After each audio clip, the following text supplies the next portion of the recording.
Akkadians and the Sumerians were still in rulership at 2350 BC. That's a good point. I would keep that. Yeah. I would keep that. So when we bring it up, let me finish right quick. Let me get these lights on. Lights on, lights off.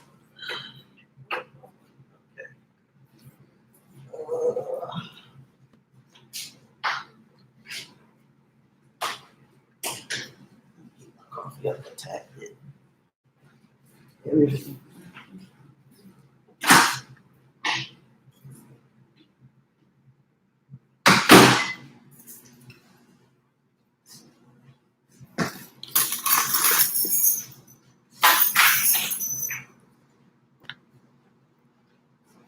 Oh boy! So wait, are we starting off in Genesis 4 then? Because the flood don't really start to 6, right? To 6. I mean, if you want to do a brief view, that's fine. If you want, I'll let you do a little bit more talking on that. While you're doing more talking on that, I'm probably just going to do some other stuff, research and some stuff. Because you know what? A friend of mine, he inboxed me the other night, and as we called him, so I called him, right? And he was like, I wanted to bring something to your attention on the Adam and Eve story. He said if pregnancy, childbirth was going to be a transgression, then why are people still having babies? You know, why would a woman want to have babies if that's supposed to be a transgression against God? But see, I'm be confused on that. Like, who said it was transgression? I mean, according to the Bible, I think, didn't it say something? It said he's going to greatly multiply their pain in childbearing, but it doesn't make it a discretion. Yeah, discretion, transgression. Yeah, I was half high when he was talking. I ain't gonna lie. I really was. Adam knew his wife. Okay, I needed to get these though real quick. Were you in 4? So, yeah, I was trying to get something before we go on Facebook. I'm already streaming on YouTube, but nobody really is on there. Let me see. Adam knew his wife again. Did you tag me in the one on Facebook yet? I ain't did nothing with that, and I still can. But are we doing? Is titled "No Answers in Genesis Part 2"? That's what I was putting. The flood, and I put this right here. No answers in Genesis Part 2. The flood and more. Okay. Oh, I'm glad I caught that typo. I'm glad you had me read that again. I put floor and more. The flood and more. Oh man, hold on. I'm nice. There. Take your time. I'm sure people ain't. We're good. I don't like being late. I'm messing up. Let me tag you. Limit, she, event, 7-fold, okay, 0. Limit. King, Adam knew his wife. Maybe I spelled your name. Copy that. Okay. Okay.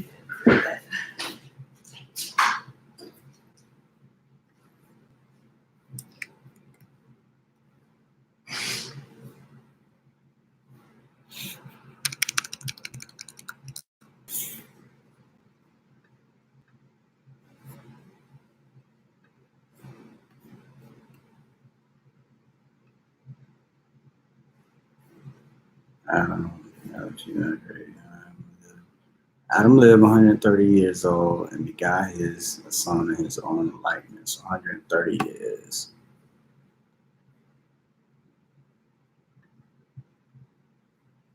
Copy.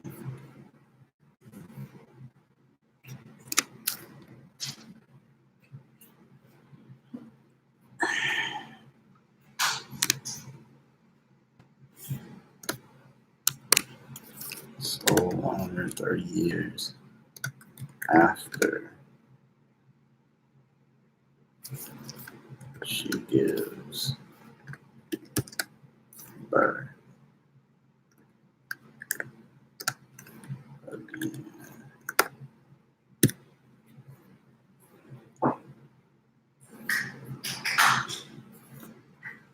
Adam lived 930 years. family,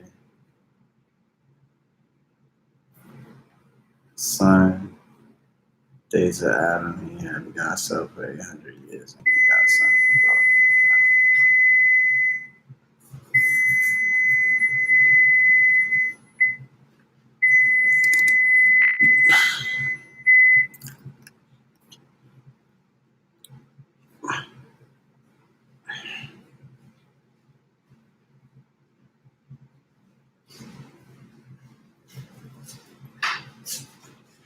Yeah, I think I'm gonna kick it off with the whole Cain and Abel thing. Put that on here.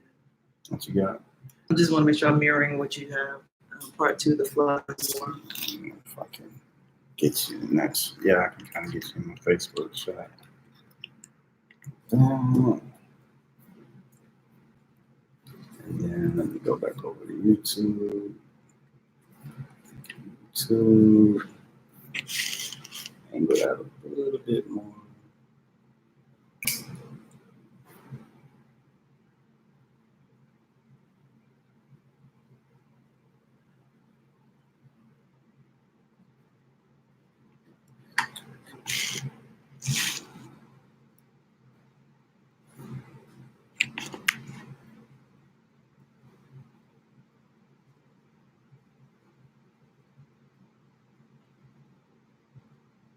Because the Epic of Gilgamesh, or the Eridu of Genesis, I'm sorry, with Zeusidra, the Sumerian flood epic, it has this was written between 2900 and 2300 BCE. That's when they're dating it Exactly. to that date, which means the story is in existence at that time. Around the Sumerian, You Mesopotamian. know what's interesting about area. this timing though? What's that? And I hope I remember to bring this up. So Alright, if they're alright. dating that, if they're dating this correct, and they're dating it to 2900 as of the writing of the story, Mm-hmm. which predates, it predates when creation and say the flood actually happened. Right. So Right. so that's what I'm saying. How could this be A worldwide flood? cataclysmic. Yeah. And these people are writing already About the about flood. the flood Exactly. that supposedly didn't happen yet. Right. But then we have evidence that exactly. people are talking about. Exactly. That's what I think. And then we have to remember about that the story of Zeusidra comes from, and that's the thing where I guess I was kind of Zeusidra. That's Zeusidra. That's what over there in the Mesopotamia. that's Mesopotamia. Mm-hmm. Okay. Because when it says Surapuk, let's find out what modern day Surapuk is. Surapuk. Some spell it Surapuk, some say Surapuk. because some of these places change because some of my Exactly. understanding of like the rivers and all that, some of that stuff changes. Let me know when you're ready though to go live though. Okay, cool. I'm just trying to find Oops. Surapuk, modern day Surapuk.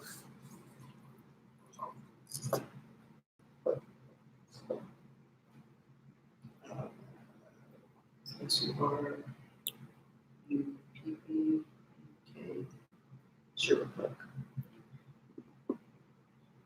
Oh, I got my notes up here. That the flood. Okay, it's modern day So you Tal got- Farah, which is near Shurupuk, is modern day Tal Farah, ancient Sumerian city located south of Nippur, in which is now south central Iraq, and originally in the bank of the Euphrates River. South Central Iraq. So Shurupuk was celebrated in Sumerian legend as the scene of the deluge, which destroyed all humanity except one survivor, Zeusidra. you got something in my way.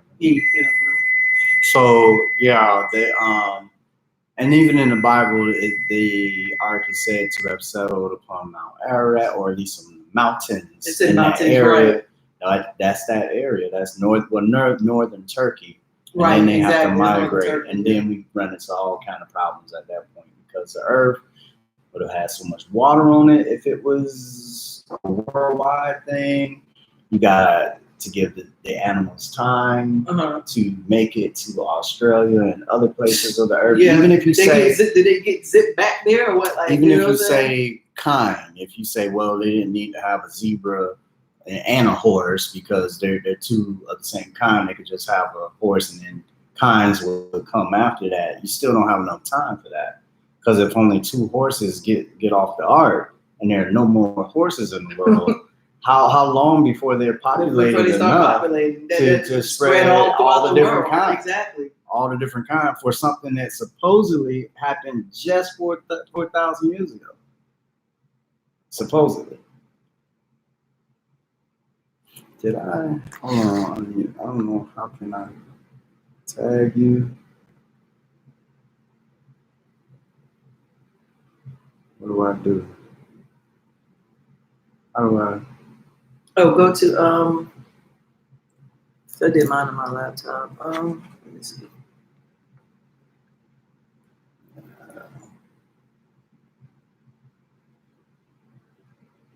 Oh, is that down here? The button? I pushed it, man. Nope. I just brought that stuff up. You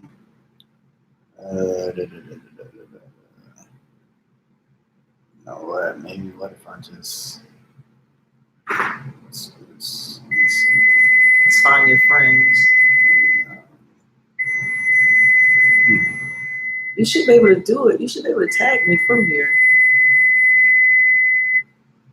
That just wasn't working for me. Okay. And it's not posted. That's not it. Story stuff.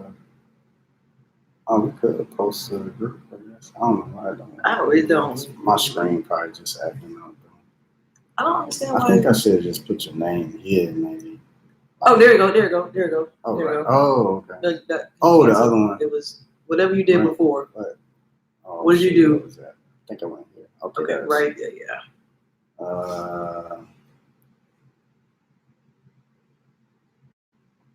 Boom. Okay. I don't know if I'm gonna tag anybody else. You tagging anybody else? No, but once we get on, I'll probably share it. Okay. All right, so I'm gonna put this back. So Tal Farah is in Iraq. So it's modern day Iraq. Okay, let's get a little music going. I like to do it while we wait for people to log on. You already started? No, I started on YouTube. I actually did that by accident, but like I said, the YouTube one isn't, like a lot of people won't be on that. But I just want to have it on my channel as I try to scale this channel up. But the Facebook, I'm trying to get as much as we can.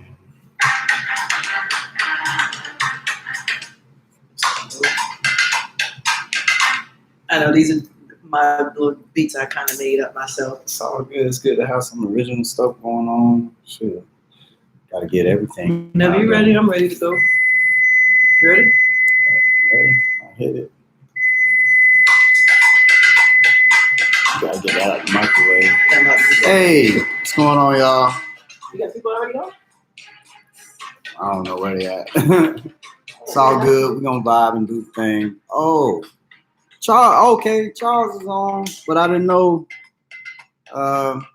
Good to see you, Charles. We're trying to get our thing set up. It's all technicalities. Let me say what's up, bro. I'm the one that's gonna eat on camera. So Let me see. Okay, so I'm the one that will eat. people are tuning in. We're about to get into this little bit of work here. Brian. I'm glad. Hey, Brian, we gotta. Let me turn this way, Brian. We gotta get you on, man.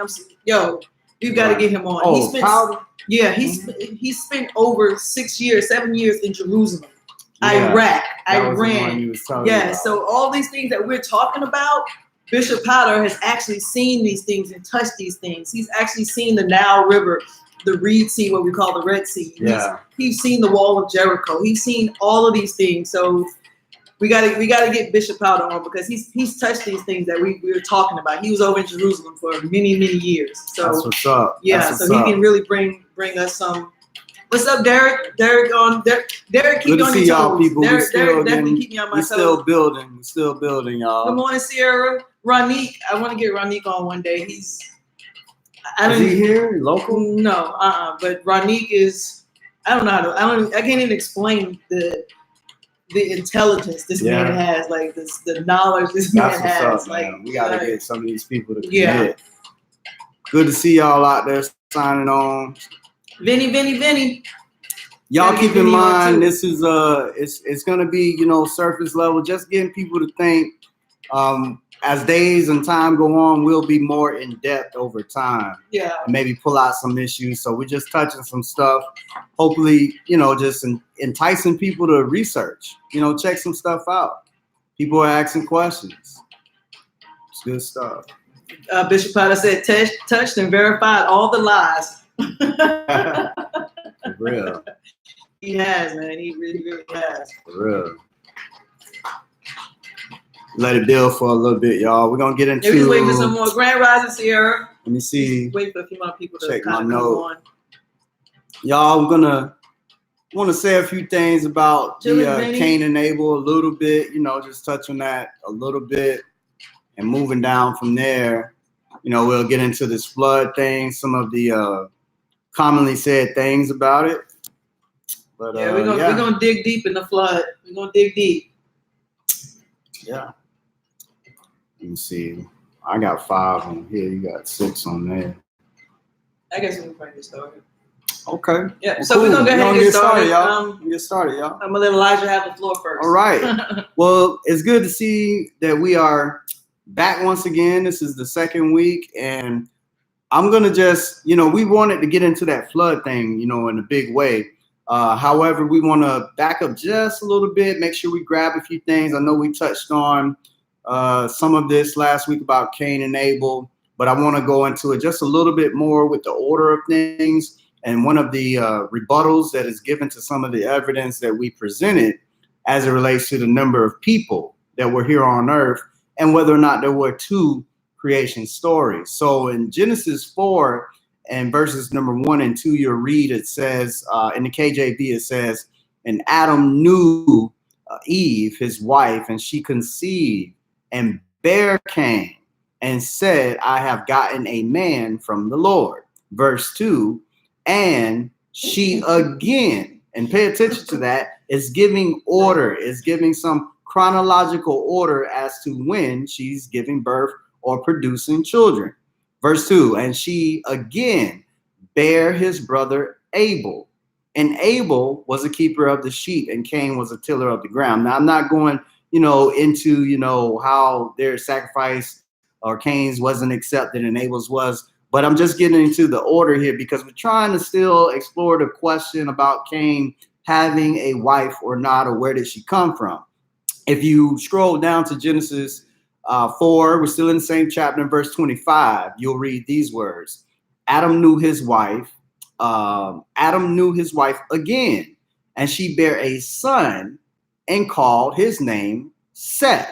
For God, she said, have appointed me another seed instead of Abel, whom Cain slew. Now, pay attention to that language. The best that I can conclude when I'm reading this and looking at this, the best that I can tell, so far, she's only had 3 children, and they're all male, according to what we read here in this order. Verse 26, and to Seth, to him also was born a son. And then it goes into the genealogy. Now, why is that important? When you get over here in Genesis chapter 5 and verse number 3, it's going to tell you that Adam lived for 130 years, and he begot a son in his own likeness after his image. That right there is strange, but maybe we'll get more depth into that. Wouldn't the first 2 have been in his image also and in his own likeness if those were his children? But, you know, Adam made the pie patty. I'm just saying. Adam made the patty. And then going forward, called his name Seth. So 130 years after, she gives birth again. So Cain and Abel are born. Cain kills Abel, and it's 130 years before she has, according to what we read. Now, I'm not putting in there was not there. Verse 4 of Genesis 5, and the days of Adam, and he begot Seth, were 800 years, and then he begot, or it says, and he begot sons and daughters. Because people that would throw out, oh, well, they could have had a whole bunch of sons and daughters, and that's where his wife came from. According to the chronological order of the Bible, it was just Cain and Abel that we have record of Eve giving birth. Then Cain kills Abel. And the only child we have record of her giving birth after that was Seth. And all other children seem to come after that. The problem is, way before you have that, Cain already has a wife. So that presents a problem in that order. Now, if you remember what we talked about on last week about there being two creations, then the story would make more sense that Cain got his wife from somewhere else. It did not come from this Adamic race, the Adamic race that was created in a certain space, in a certain place, and was not to mingle with the outsiders or the other people, if you will, that had been created, which also answers the question, if you interpret it that way, which gives light to how do we get all these different races if supposedly the whole earth was destroyed, everybody in the world died, and then you have this one family, the patriarch, Noah, the matriarch, Noah's wife, and then What was her name? I can't call it right now. I wanted to call it. You have Noah's wife, and then you have his three sons, which came from Noah and his wife, and then his three sons have wives. We could talk later about where they came from. Either way, how do you get all of these different races upon the earth just 4,000 years after supposedly everybody in the world died? Everybody except these 8 individuals about 4,000 years ago. And that might be a good time to segue into the flood, because I know DeWanda got a lot of info on some stories and some stories that predate. They predate Moses getting this writing and this information a long time before Moses was born, or supposedly born. I'm just going to read a few things. You have a guy that's warned that an imminent flood is about to take place. Instructed to build a boat, and given the perimeters of the boat, one was reinforced with tar and pitch. Only family, grains, and animals are allowed on board. Flood lasted for 7 days. After the flood, the bird is released. Now, most of us will probably think that I'm talking about the story of Noah. Well, no, this story comes from the Epic of Gilgamesh, where Utnapishtim is instructed to build a boat and to fill it with the animals, his family members. Right. Same storyline as the Bible, but you also have Atrahasis. Same storyline, which also predates the Bible. You also have Ziusudra, another Sumerian epic flood, which predates the Bible. You have Deucalion and Pyrrha, the Greek version, talks about the same. Pretty much everything mirrors each other, all pretty much identically, except for the number of the days, where you have a different number. For the first 3 stories, it's 7 days, and then I think the Bible says 140 days, 150 days, something in total. It rained for 40 days, and the waters had to recede. Yeah, I think it took and I didn't go in depth with it, but I think because I was really just dealing with the issue of when this thing started and if it was worldwide. But I think it's like 5 or more months that the waters were said to be upon the earth. So you have a problem right there if you're spending, you're inside a boat with that many animals. Yeah, 150 days for that long. Total. That's a problem. Right? And then you also have the Greek version. Like I said, the Greek version. And you also have in the Quran, you have Anu. How do you pronounce that? Where Allah directs Nu to build a boat as well. Mm-hmm. But that didn't come until 600 ACE, which is after Common Era. So they come into 600 years after the fact. The story with the Greece story was a 700 BCE. Berosus, which is another one, is 278 BCE. The Bible, the biblical story, is dated around 500 to at least 1,000 BCE. In the story, the Epic of Gilgamesh, BC. And you have the Atrahasis, which is 1640 BCE, and then the Eridu Genesis, which is the Epic of Gilgamesh, that dates back to about 3400 BC. So as we can see the timeline, and if you want, I can post this information after the live is over with, so you can go back and look and make some reference points. But as we can see, the biblical story. I don't know. Mine is trying to connect. Trying to connect. Just keep it rolling. We good. So as we can see, hold on. Let me go on my phone because I don't know. Well, these dates that she's bringing up, they're important, y'all. Pay attention to the dates. Now, there are people that talk about the skewing of the dates, but what you really, really want to do is you can say, well, okay, all these people who are trained, the geologists, they're just wrong. Okay, you can say that. Go do your research. But right now, we're looking at the research that has been done and the dates that have been given. And with the dates that have been given, there are some issues here. Like one of the stories, was it the what was that first one? The Zoosadra? No, or the Epic of Gilgamesh. What's this one? Is 2900? Oh, Zoosadra. It's called the Eridu of Genesis. So okay, even that name precedes Genesis. The beginning. So the Eridu of Genesis is said to, we discovered and it's dated to 2900 BCE. Now, I'll tell you why that's important.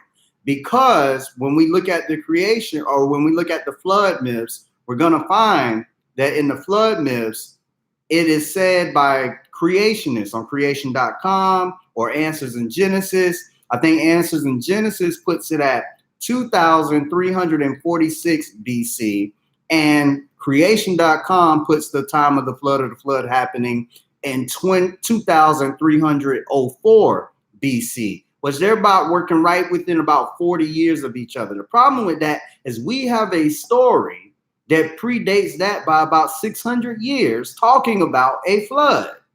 So here's a story talking about a flood that, according to Answers in Genesis and creation.com, didn't even happen yet.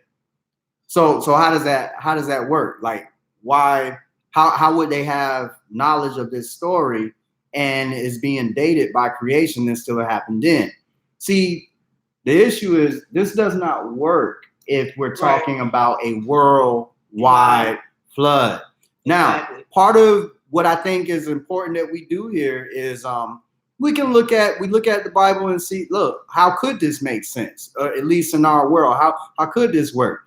Now, it will work if there was more than one creation. There was, humans created, and then there was the Adamic race.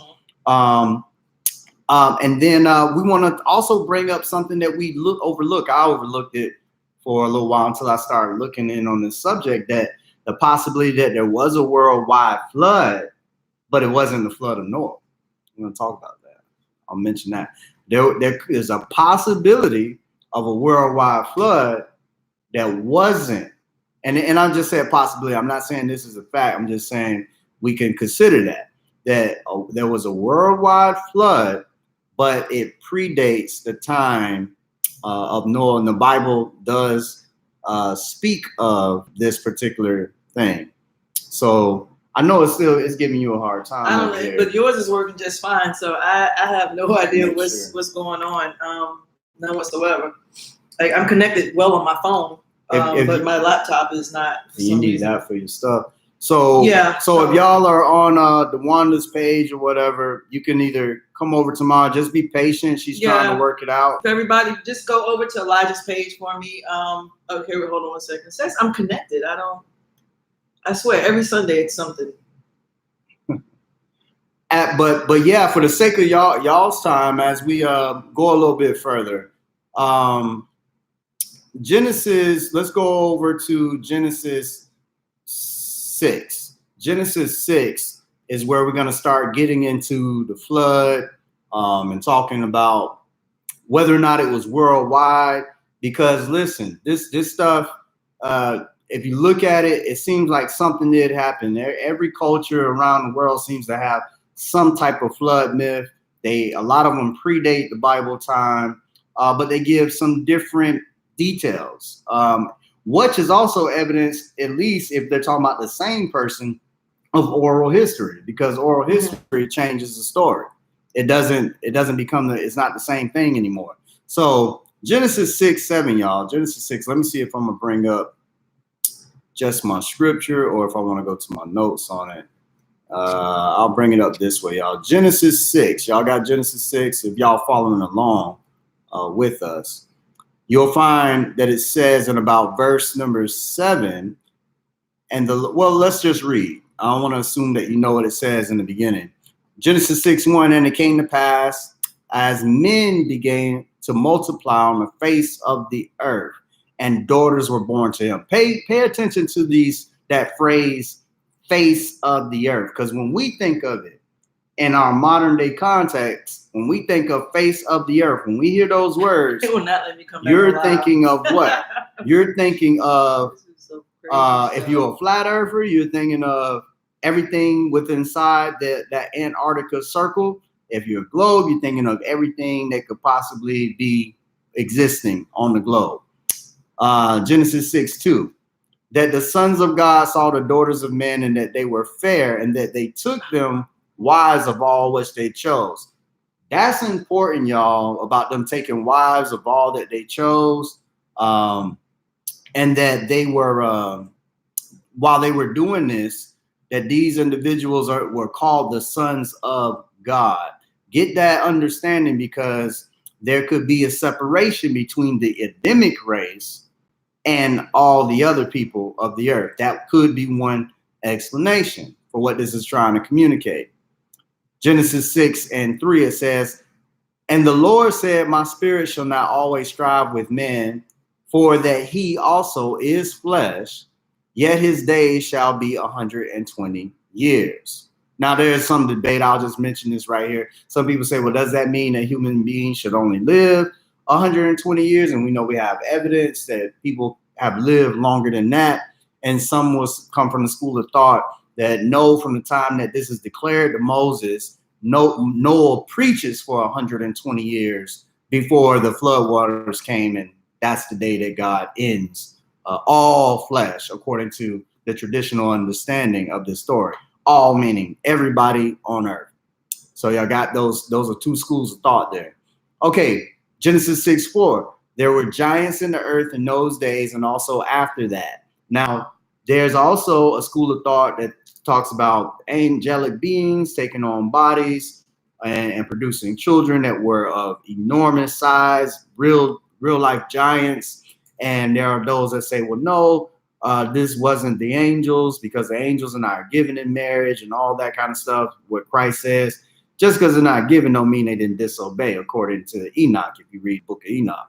But anyway, these giants are said to also be, oh, well, those are just the Adamic race people. These are the sons of God, and that's why they were considered great and mighty men. They were just powerful. So Genesis 6:5, and God saw that the wickedness of man was great in the earth. I'm pointing out that word earth for a reason. It's very important with this understanding we're trying to give this morning. And that every imagination of the thoughts of his hearts was only evil continually. I'm reading down to 7. Y'all stay with me. And it repented the Lord that he had made man on the earth. Again, the Lord is saying he's upset about what he created, and it's saying man, and it says on the earth.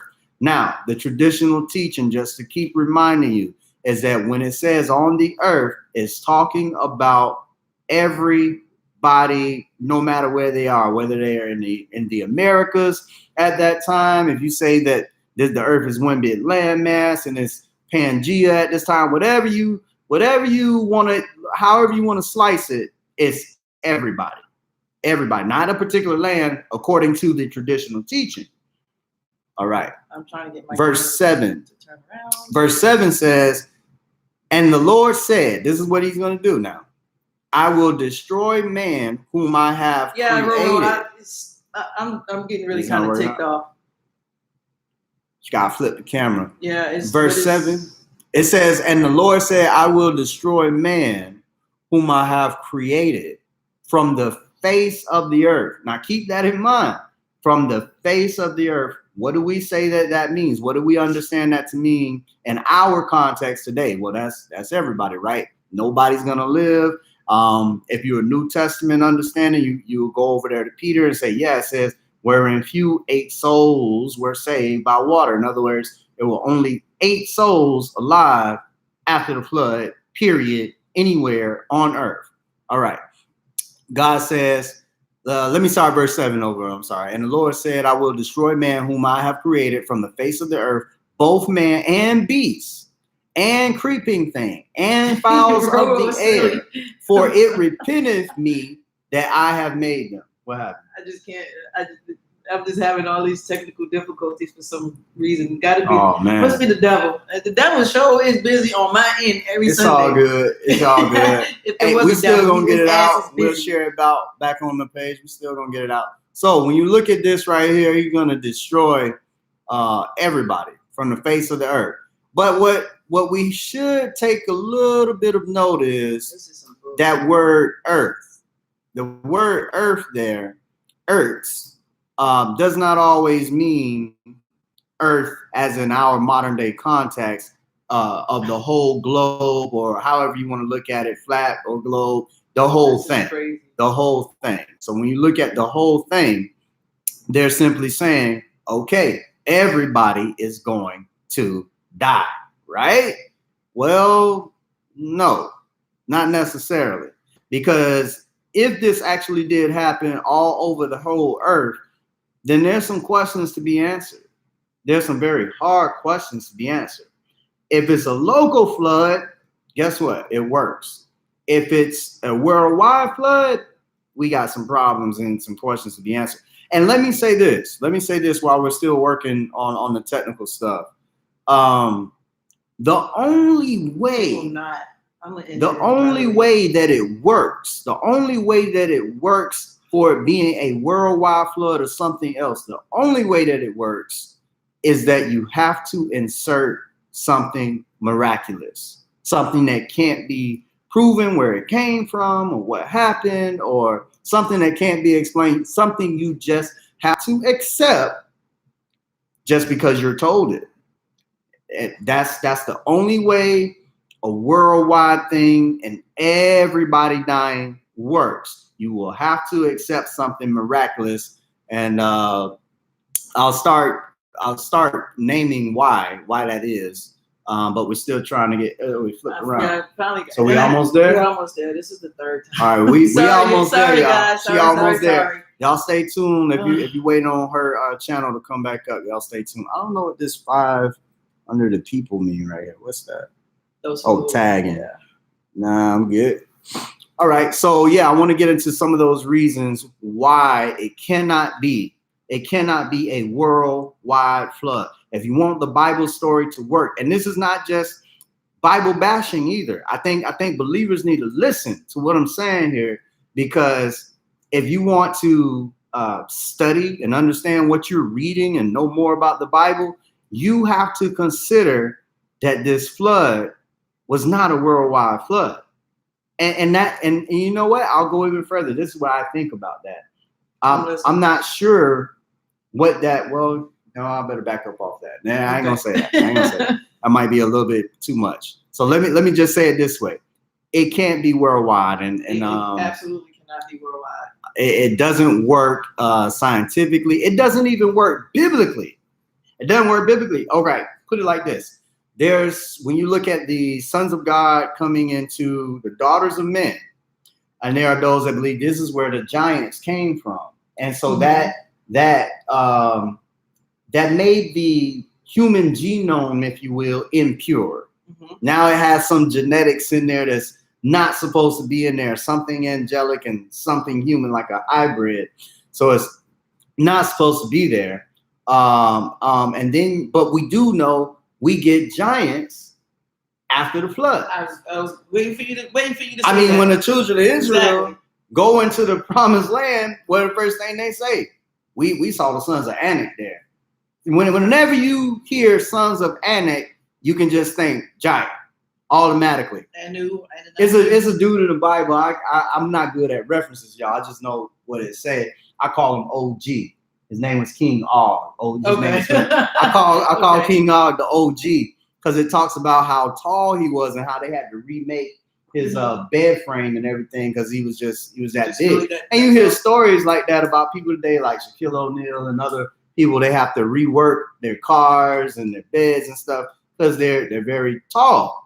But these individuals, we're talking about inordinate, like take Shaq and then put another Shaq on top of that.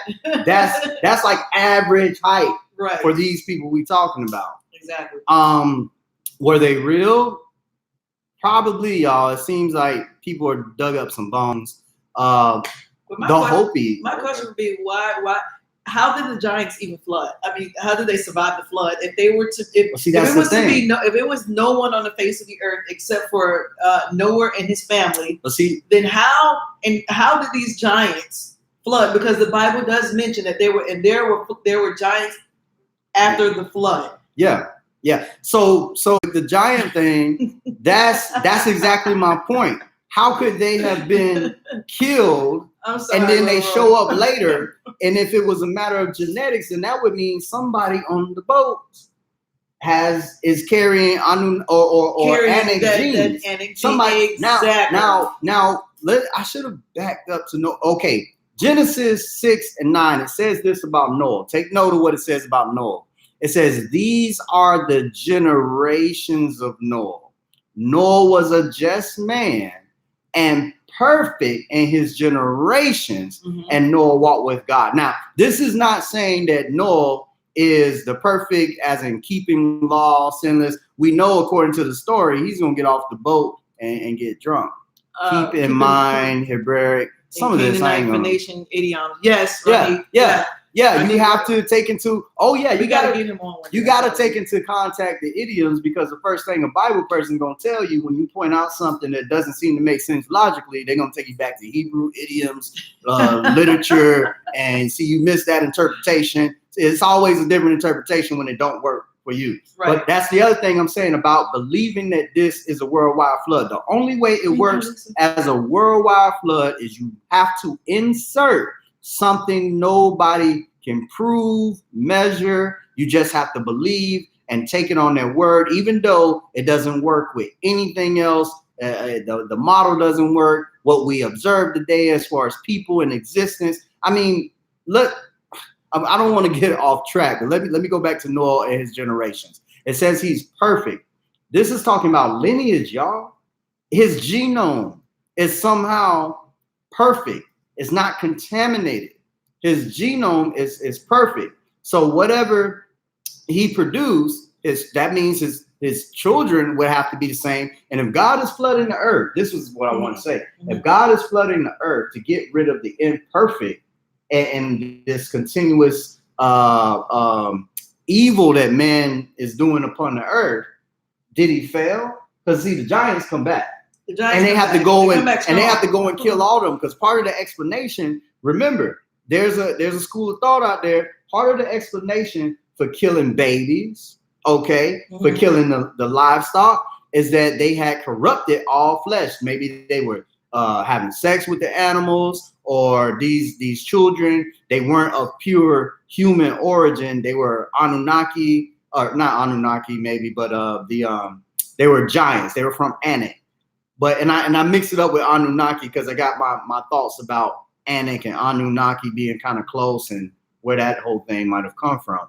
But these individuals in that area at that time were giants, and they shouldn't even exist if the whole purpose of the flood was to cleanse the whole earth. Now, if it's a local flood, it'll make more sense. Because the giants could be over in an area of the world where it didn't flood.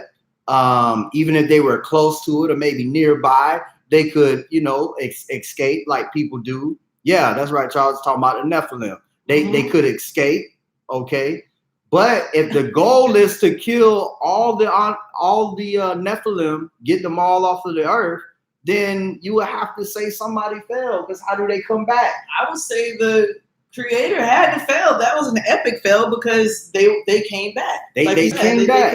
Now here's something that's really just kind of strange to me. I'm looking in Genesis 5, from chapter 5, verse 1 all the way to the end, and I'm counting about 10 people on the face of the earth at this point. According to the added when you start adding it up, it says that I forget which one. It says some Methuselah or Mahila. How do you pronounce some of these names? It says they had sons and daughters, which doesn't say how many sons and daughters. It says sons and daughters, but I'm sure it wasn't enough to have. It wasn't. They didn't have 300 or 400 people. But from what my best guesstimate in chapter 5. I'll give the most. I got you. I'll do like 50 to 75. I'll do 75 people at the very most. How much ruckus in wickedness, because the term says wickedness, doesn't really say sin. Yeah. But how much ruckus in wickedness can 75 freaking people do in the whole quote unquote entire world? Because we got to remember that the flood was in this Mesopotamia Sumerian area. Okay. So how much ruckus can these 75 freaking people do in order for you to want to wipe out the whole population, including the animals, which did no wickedness? Like, come on, the poor little skunks and turtles and stuff, they just got wiped out. It wasn't their fault. It was whatever man did. Right. Whatever man did. Man did something. These 75 little people. Did something. 75 little people. How many people, literally, what can these people have done? Yeah. Well, this character, this Yahweh character is everything humans are too. He get mad, he change his mind, he get upset, he get jealous.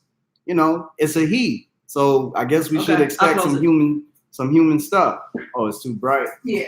Okay. So yeah, according to them, it's a he. So I guess we should expect, some human stuff. She was saying about all the people, you mean like how was the earth populated by the time the flood happened? Because what would be said now, this would be, I would think, the only explanation they could give. What I was saying earlier about Adam and Eve having sons and daughters. So what the Bible does give textual evidence for is that Cain and Abel are born at some point. We don't know how old Adam and Eve are. They're born. Mm-hmm. Well, they came in at least adult age.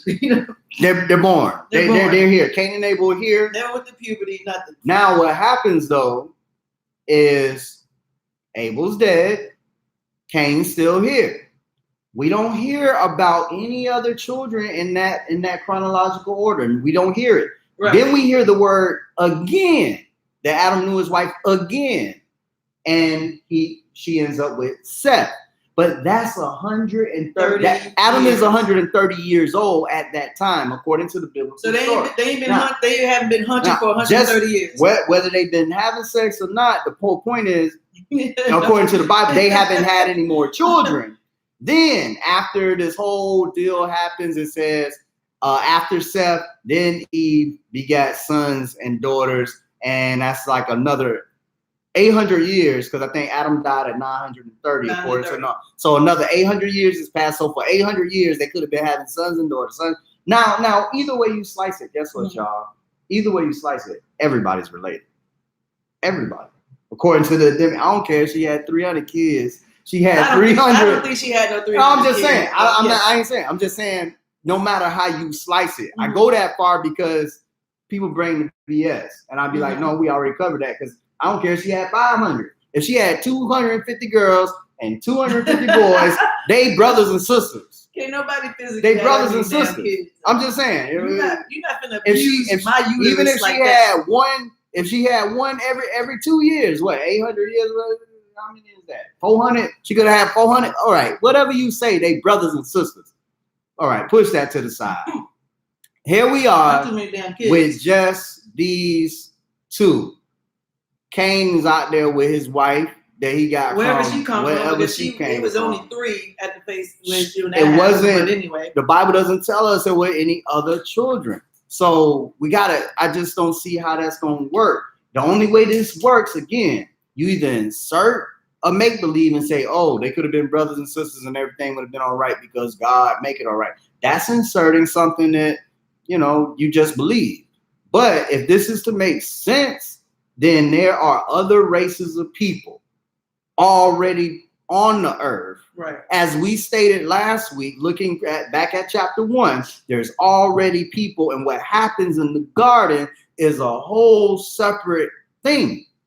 The Adamic race is not, or they are not the same people. They are not the original people of chapter number 1. There's something else. Okay. I always wondered why take these two people, Adam and Eve, and put them in an enclosed area, because garden was the Garden of Eden. Garden means enclosed area. So why put them in that enclosed area? What are you hiding from them or keeping them away from? Well, see, now I'm gonna get back on track, y'all. I promise with the flood, because I'm gonna say some things about how it's impossible that this flood was worldwide, according to some real physical evidence. But man, I'm talking too much. What did you say? I just kind of wondered what was the whole reason of taking Adam and Eve and putting them inside this enclosure, which was garden. That's what garden means, and it was in an enclosed area. When they go do the research, when y'all go do the research on stories like the Enuma Elish, stuff like that, you start learning about Enki and Enlil, okay? And I think was the sister Ishtar, or was she another? I might be mixing her up with the. You're not mixing them up. It was 4 gods, and that actually kind of goes back to the first 3 tales of that predates the biblical Noah flood. You have Enki, Enlil, which caused the flood. So, but again, the point being, when you study those, then you read Genesis, it makes sense that they would be put in the garden, because it seems that this was an experiment. There you go. This was an experiment. And man was created. They had to be quarantined, if you will. They could not mix. And there you go. You back to the whole keeping the gene pool a certain way. Right. And this would make sense with what we read in the Sumerian records of the Anunnaki. Genetic manipulation. And I just realized like a week ago, how many Christians have never even heard the phrase Anunnaki. Nobody even knows what that is. But going back to the flood, y'all. Going back. So check this out. Let me tell you why the flood could not have been worldwide. Because you have history of civilizations that predate the flood, and they continue to flourish. And we have the physical evidence that they continue to flourish even past the time of the flood. Let me give you some dates. So consider this. Chinese history. Let's just look at Chinese history. So just a reference, if you could check Google out, or ancient.eu. Ancient.eu give you these facts. It has generally been accepted Chinese cradle civilization is the Yellow River Valley, which gave rise to villages around 5000 BCE. Keep that date in mind. If you're not familiar with dates, right? If you're not familiar with dates, that date I just quoted you would mean 5,000 years before the time period of Christ, or before what we would consider the 0 year, because time in BC goes backwards and then we go forward from point. Right. So 5,000 BC, y'all, 5,000 years, we have evidence of villages, people existing. Now, keep that date in mind. While this has been disrupted and arguments have been made for a more widespread development in communities, there is no doubt that the Henan province of the Yellow River Valley was a site of many early villages and farming communities. Now, so if you have evidence of the Chinese people and their history dating back to 5,000 BC, now that's just where you're starting. We know they didn't just pop up in 5,000. That means they've been in existence, but we can see where they start to come into some level of civilization. That's why we're able to track it, because they have some organization about themselves 5,000 BC. Now, keep in mind, that would be about a little over 7,000 years today. So let's just say around 7,019 years ago, this civilization existed. Keep those dates and times in mind. Answers in Genesis says this. And when I say Answers in Genesis, I'm talking about a website. Y'all can look it up, answersingenesis.com. It says, using the Bible, well-documented historical events, and sane math, we find that the flood began approximately 4,359 years ago. Or they say in the year 2,348 BC. They are saying that the flood started 2,348 BC. Creation.com, they place it at, it says, the placing of a catastrophic global flood. I'm sorry. Catastrophic global flood in the year 2304 BC, 2300 BC. And then this is what creation.com says. Listen. So would you, so just so I can understand what you're saying, or maybe somebody else. So they're saying they give the date at 2304 is when the flood happened. Right. Is that's what they're that's what creation.com says, 2304 BCE. Okay. Answers in Genesis says the flood happened 2348 BCE. All right. So they working neck and neck, give or take about 40 years. But listen to what creation.com says. They confirm what we're saying. They say this means all civilizations discovered by archaeology must fit into the last 4,248 years. They say that because if the flood is worldwide, whatever civilizations are in existence, then guess what? They die. It has to come to an abrupt, not just stop, an abrupt stop. Like boom, all of a sudden, everything's gone from that civilization. There is nothing. Even though we know you have what we call the Sands people or the Bushmen, they've been in existence for 20,000 years. That's just one civilization. That's just one area. But it's over in Africa as well. And I'm being conservative. We have on record that Chinese records at 5,000. And they continue. So not only do we have Chinese records that predate the time of the flood, but they continue to flourish right on through the time. There is no interruptions in their civilization. I have a really, which we was going to get there, Tim. But Tim Ford asked, could the garden be the land in Antarctica that is prohibited to enter? Well, okay, so Tim. Man, look, okay, so this ain't in my notes. I thought about that same thing about 3 days ago, but I'm gonna tell you how I went a little further with it. Have y'all ever seen those maps and globes where to us in the perspective we've been given, it would have the globe flip upside down? Right. Because I was looking at some stuff on Turtle Island and all like that. Atlanta, Lemuria. Yeah, and then so exactly. I was thinking, well, if the perspective is South Africa is actually could be at the top. Yeah. If South Africa is at the top, and that would place Antarctica at the top.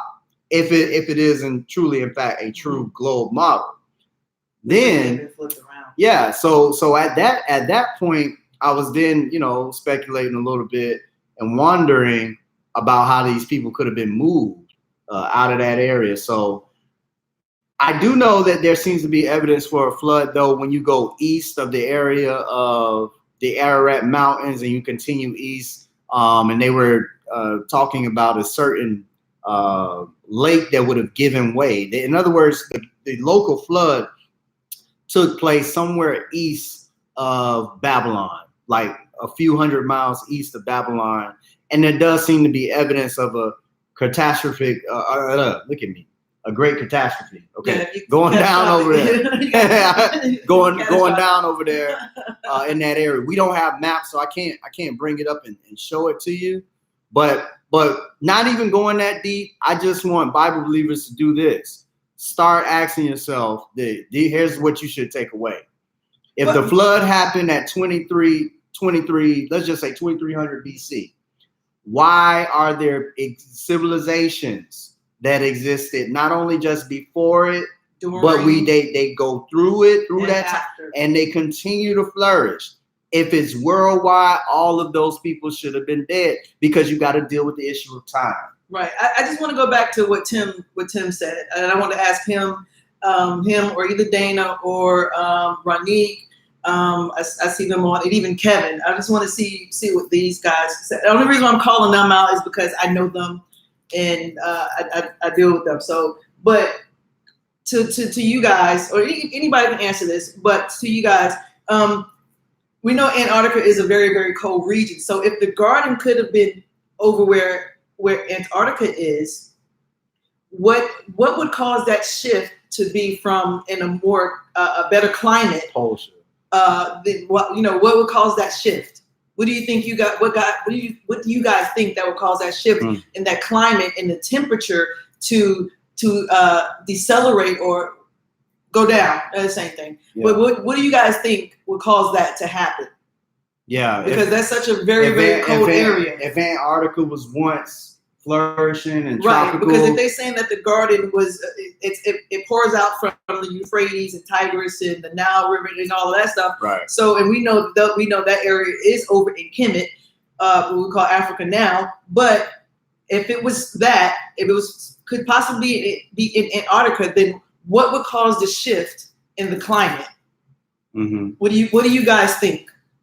Yeah, what would cause Antarctica to go back? Because I heard a few things. We can throw a few things I heard. If some of y'all out there might be familiar with Admiral Byrd, and how he talked about the expedition down there, and that they did discover land beyond. Some of you have seen the Buddhist map, and now it supports a flat Earth model.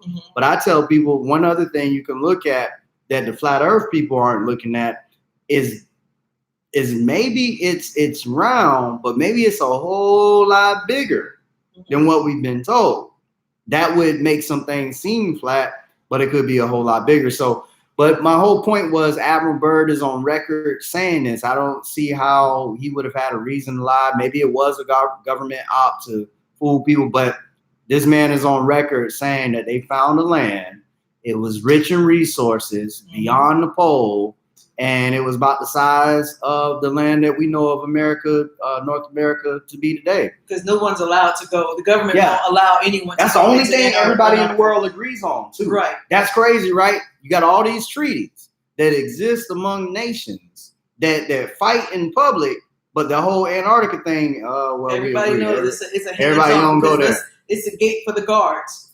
I'm gonna just put that out there. It's a gate for the gods, and as we know. It was over in that, of course, we're going to follow the biblical time or story. The Tower of Babel was part of the gate of the gods. Yeah, that's getting back into that was in the Enuma Elish, right? Yeah. In the Enuma Elish, and you start to learn about the Tower of Babel and what that is. But that's stuff that y'all go look up. We have to do that on our in-depth points. So again, just recapping. Believers, look at it, look at your Bible and ask yourself, okay, if the flood happened, let's just say 2300, let's just say 2300 BC, BCE or whatever. If it happened at that point in time, we got a problem with civilization. Civilizations around the world should have ended. Right. And we don't see evidence of that. Also, there's a wording. Now, there are people that believe that the KJV can do no harm, that the KJV is perfect. KJV doesn't have any errors in it, and you will be wrong. Just go and check it out. You can see what many scholars have said on both sides of the issue. One that does a really good job of at least explaining the differences with the KJV is Dr. James White. If you're just looking at the differences in the versions, and he talks about the different mistranslations. I bring up mistranslations because there's a word for earth used, okay, in the Old Testament. This word for earth that's used, earths, and it does not always mean, or especially in this context, mean the earth as we think of it. When we think of the earth, It meant the It land. meant that particular that land. That region or that area under question. That's where it happened. Now, what do I use? Let me give you some context. What about verses like this? Look at other places in the Bible where it's using the word earth. If you look at Genesis 4:11, it says, and it's going back to the Cain story. It says, and now art thou cursed from the earth, okay, which hath opened her mouth to receive thy brother's blood from thy hand. And then in verse 12, when thou tillest the ground, it shall not henceforth yield unto you her strength. A fugitive and a vagabond thou shalt thou be in the earth. Going further, verse 13, and Cain said unto the Lord, my punishment is greater than I can bear. 14, here's where I want to be. Behold, thou hast driven me out this day from the face of the earth. Well, Cain was still on the earth. So what does that mean? He's pushing him out of that area. He's pushing him out of the land because we know already he's going to go to the land of Nod. Mm-hmm. And it says not only is he just going to settle there and build, I would say he built a city. And a whole city with just him and his wife? That's what he's going to do. I guess he organizing people and stuff. You know, whatever. Yeah, whatever. He said, but it says it covered. It says that he did this. Okay. He drew him out from the face of the earth, a vagabond in the earth. So earth does not always mean the whole earth in the text. You got to be careful with. Look at Exodus. Exodus says some things with Moses, and Exodus 10, verses 13 through 15. Exodus 10, 13 through 15. I'm just going to read 15 right quick. It says, for they covered the face of the whole earth. And it was talking about the locusts. And we know that the locusts that they covered the land of Egypt, and it does have some context for that. But if you're looking at the whole earth all the time, meaning at the earth as we think of it, it doesn't always mean that. It would be preposterous, right, to say that there were locusts covering every square mile of the earth. Yeah, that's not what it's saying. Yeah. Because we didn't even talk about the flame. We kind of left that out last week about the flaming sword because. Well, I thought about the flaming sword. I just was trying not to go there with too much of my speculation because I thought about that. Like if it's Antarctica, could the flaming sword be some type of metaphor for why you can't go back there? And that's one reason people can't go to Antarctica. Like maybe it's some kind of metaphor or whatever. I don't know. But I do want you all to take note that the Bible is telling us when it says earths or face of the earth, it's not always talking about the whole earth as in how we think about it.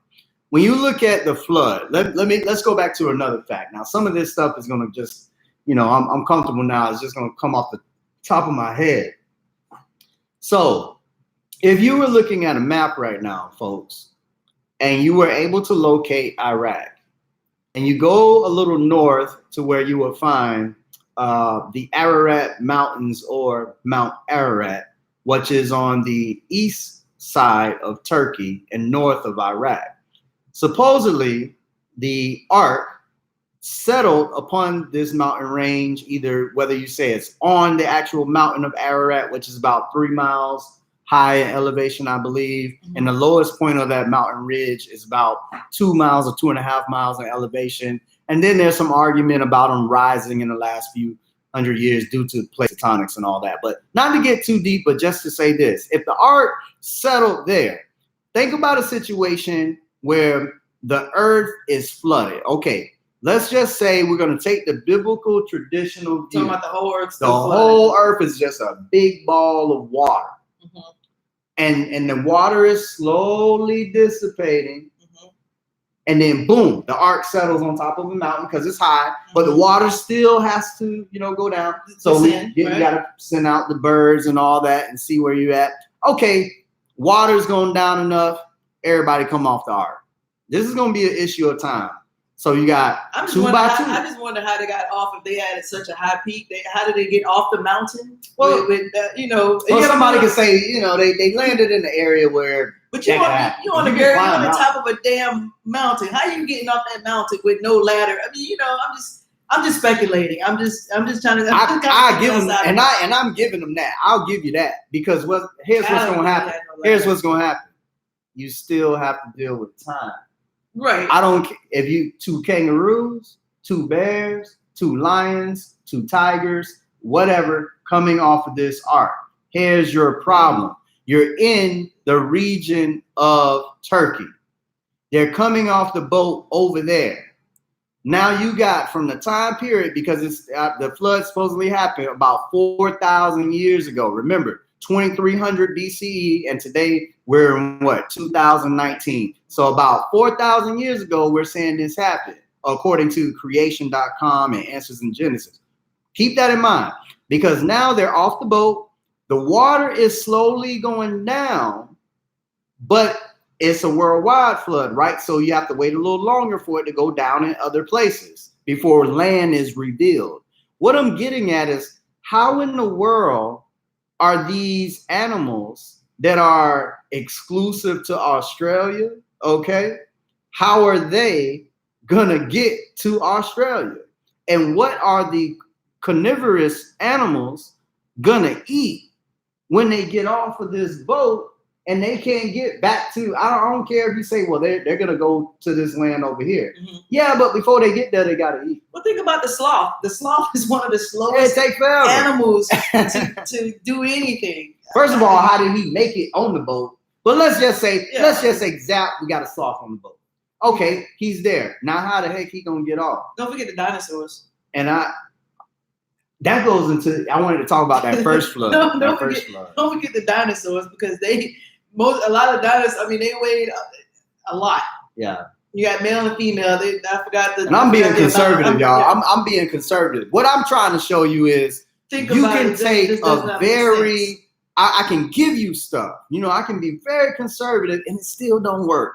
It just still don't work. Let's just say the basic knowledge of animals that you have. You may not be a zoologist and can name all the different animals, but just the animals you can probably name and sit there and write down. And you got to have 2 of each one.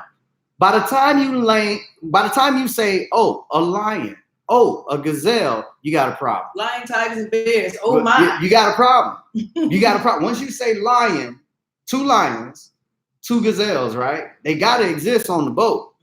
They getting off the boat. You gotta have food. Now wait, they getting off the boat. Somebody gonna get eaten. Somebody got to eat.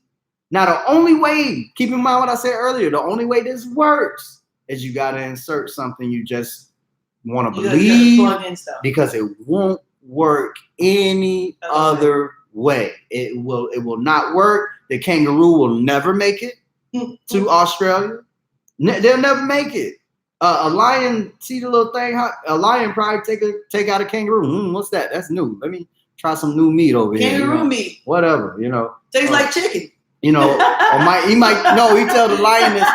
the lioness, you go get that gazelle. I'm gonna go over here and get this kangaroo, this hopping thing. It tastes like chicken. They hop like gazelles, but they not. I'm gonna bring us home some something special tonight. I'm sorry, y'all. So yeah, it does not work. And that's just looking at the zoology a little bit, We're not zoologists, but think, y'all. And if the water is receding, people talk about, well, there were land beds over in the Philippines and there's so much sand down there. Remember, the water is going down, right? The water's going down, and that takes what? Time. Now, here's the reason. The reason I bring out the point about the water going down is because, number one, we don't see where they could make it today. How in the world back then, when there was more water, would the Philippines would they have even been visible? If there was more water, you got a bigger problem, because there is no land bridge. We're not talking about a situation where the earth was drained of water and then they got off the boat. No, it still has to go down. How long is it going to take a darn kangaroo to hop from Mount Ararat back to Australia? I mean, even if you think about the animals that plant eaters, were they omnivores? Yeah, herbivores. Herbivores. Okay, yeah. If the herbivores, if the water vegetation, all vegetation would have had to cease. I mean, because it would have to. The waters had just. It takes time. Okay, let's just look at this from a scientific view, if we will. Okay, that much water when it's starting to recede down, that much water would actually oxidize the vegetation system, meaning too much water has killed the plants or the vegetation. So therefore, it would take time for all of that stuff to regrow because it's been completely oxidized. Well, There's too much water, so it killed all the vegetation. So what about those animals that the herbivores? They eat plants, grass, and because you got your most gorillas and elephants, giraffes, they all eat. They pretty much have a herbivore diet for the most part. So how could that have possibly? They're coming off the boat or ship or whatever. They was at the Carnival Cruise Line, and but you got this from a scientific point of view. The vegetation has ceased. And it would have to take time to grow back. We all know if you cut your grass too low, it takes time for that grass to grow back. If you overwater something, it has the air has to come out so it can regrow. You have to give it time to repopulate itself. So how do these animals even get a chance to eat when the waters had just receded? They just came off and it had not had time to regrow itself back. Any answers on that? You have to, and I got an answer. I got an answer for that. You know what? Any answer on that? You gotta insert the make believe. Well, exactly, Ben. Ben said, "Where in the hell did the water go?" Yeah, we ain't got. I don't know. Oh, Ben. What happened was the Earth was divided in those days, and so through plate tectonics, the Earth would have been moving and greatly disrupted, and some of the water sunk down into the Earth. And since the water sunk down into underwater aquifers, that's where the water sits, even to this day, right? So we can say, because truly without science, you would not be able to make sense of what some of these things in the Bible took place because it's really scientific, and science actually disproves some of these things. Honestly, when you start looking at science, and I'm not saying use science as a religion, so I don't want anybody to go, "Oh, I'm a Scientologist." No, I'm just looking at facts. I'm just looking at what actually has happened when air is taken out of something, when you overwater something, there is no room for it to grow. Hell, people can die from drinking too much water. I read an article back this was when I was about 25, maybe almost 20 years ago. And this young girl, she died from drinking too much water. She flooded her brain. Yeah, that's so. That is a very well. Look at what happens in the flood, where certain animals, fish, have to maintain a certain level of salinity, a certain level of salt. Adding more water means a certain amount of the fish. Thank you. The aquatic life is gonna die. Science gives credits to creation. Exactly, it gives credits to creation. I know for myself. We were living in Charleston, South Carolina when Hurricane Hugo hit, and that was one of the most scariest times of my life. I was about 14 years old. I was about 13, 14 years old. But at any rate, we were right downtown, what they call the Battery, which is where the water was at on that side. And the waters, it came over, it spilled over, it started spilling over into the land, into that area, not the whole earth, but it was just secluded in Charleston, South Carolina. Right. So, but my point is, by the time we were able to get back home, which was the next day, we were able to get back home the next day. The water started to even come into the church to where we were at. But by the time we were able to get back home the next day, the waters already had started to recede. Right. And I know it wasn't a big flood, but it was big enough for the waters to come on. We had 20-foot waves that was coming over on the land, where we were, and it flooded a lot of areas. But the water started to recede, and I can, I'm just putting myself a little bit in this whole Noah's Ark thing, the whole flood thing. I can see the vegetation. It took a while for that to grow back. When you drive down 17 in Charleston, it's a road called 17. There's still vegetation that has not grown back, and this was since 1989. So Wow, good point. when you start looking at all those things, and I'm talking about, I was an eyewitness for myself. This is an eyewitness account, and you can still see the vegetation has not grown back. It's still It's not still there? no, still. And that's been since 1989. My mother's online, so she can attest to that. Well, I want to bring up this point, and it's related to what Dwana was saying. When you look at Genesis 8, okay, Genesis 8 is about that time where we're about to get off the boat, right? About to get off the ark. It says in Genesis 8:4, and the ark rested. Listen, in the 7th month, on the 17th day. So most things are covered already, and it's been 7 months. And think about how much would be dead. And they tell us that, we get oxygen from trees, right? We get oxygen. The trees take in the carbon dioxide, they produce oxygen, and we breathe out carbon dioxide. Well, what's going to happen to the oxygen levels on Earth if all of the trees are gone and underwater? They're all gone. They're dead. Now look at Genesis 8:4. It says, and the ark rested in the 7th month. The waters decrease continually until the 10th month. Then it says the 10th month, on the first day, were the top of the mountain seen. We almost into a year now that vegetation, all that's been underwater. Watch this. It came to pass at the end of 40 days, Noah opened up the window of the ark, what she had made. Verse 7, sent out forth a raven, which went forth until the waters were dried from all the earth. He sent forth a dove to him to see if the waters had abated from off the face of the ground. The dove found no rest. And this sounds weird, just the way that it's flowing. Now, the whole thing I wanted to point out is that this dove comes to him in verse 11. The dove came to him in the evening, and lo, in her mouth was an olive leaf plucked off. How did that olive leaf survive? I guess the water had receded. I don't know. Even when the water recedes, yeah, it still needs time to grow back. How does that work? How does that work? It don't work. The only way that works, you got to insert something we can't. We just have to believe. And then they made a good point or a question. He said, could it be that those waters from above settled in the oceans or waters below? And he also stated, his other comment was, scientists now say that the oceans under the earth are 3 times larger than all of the water masses on the earth put together. I've heard it. So I did say earlier about there being a worldwide flood, but it's not Noah's flood. And y'all know about it, but we often overlook it.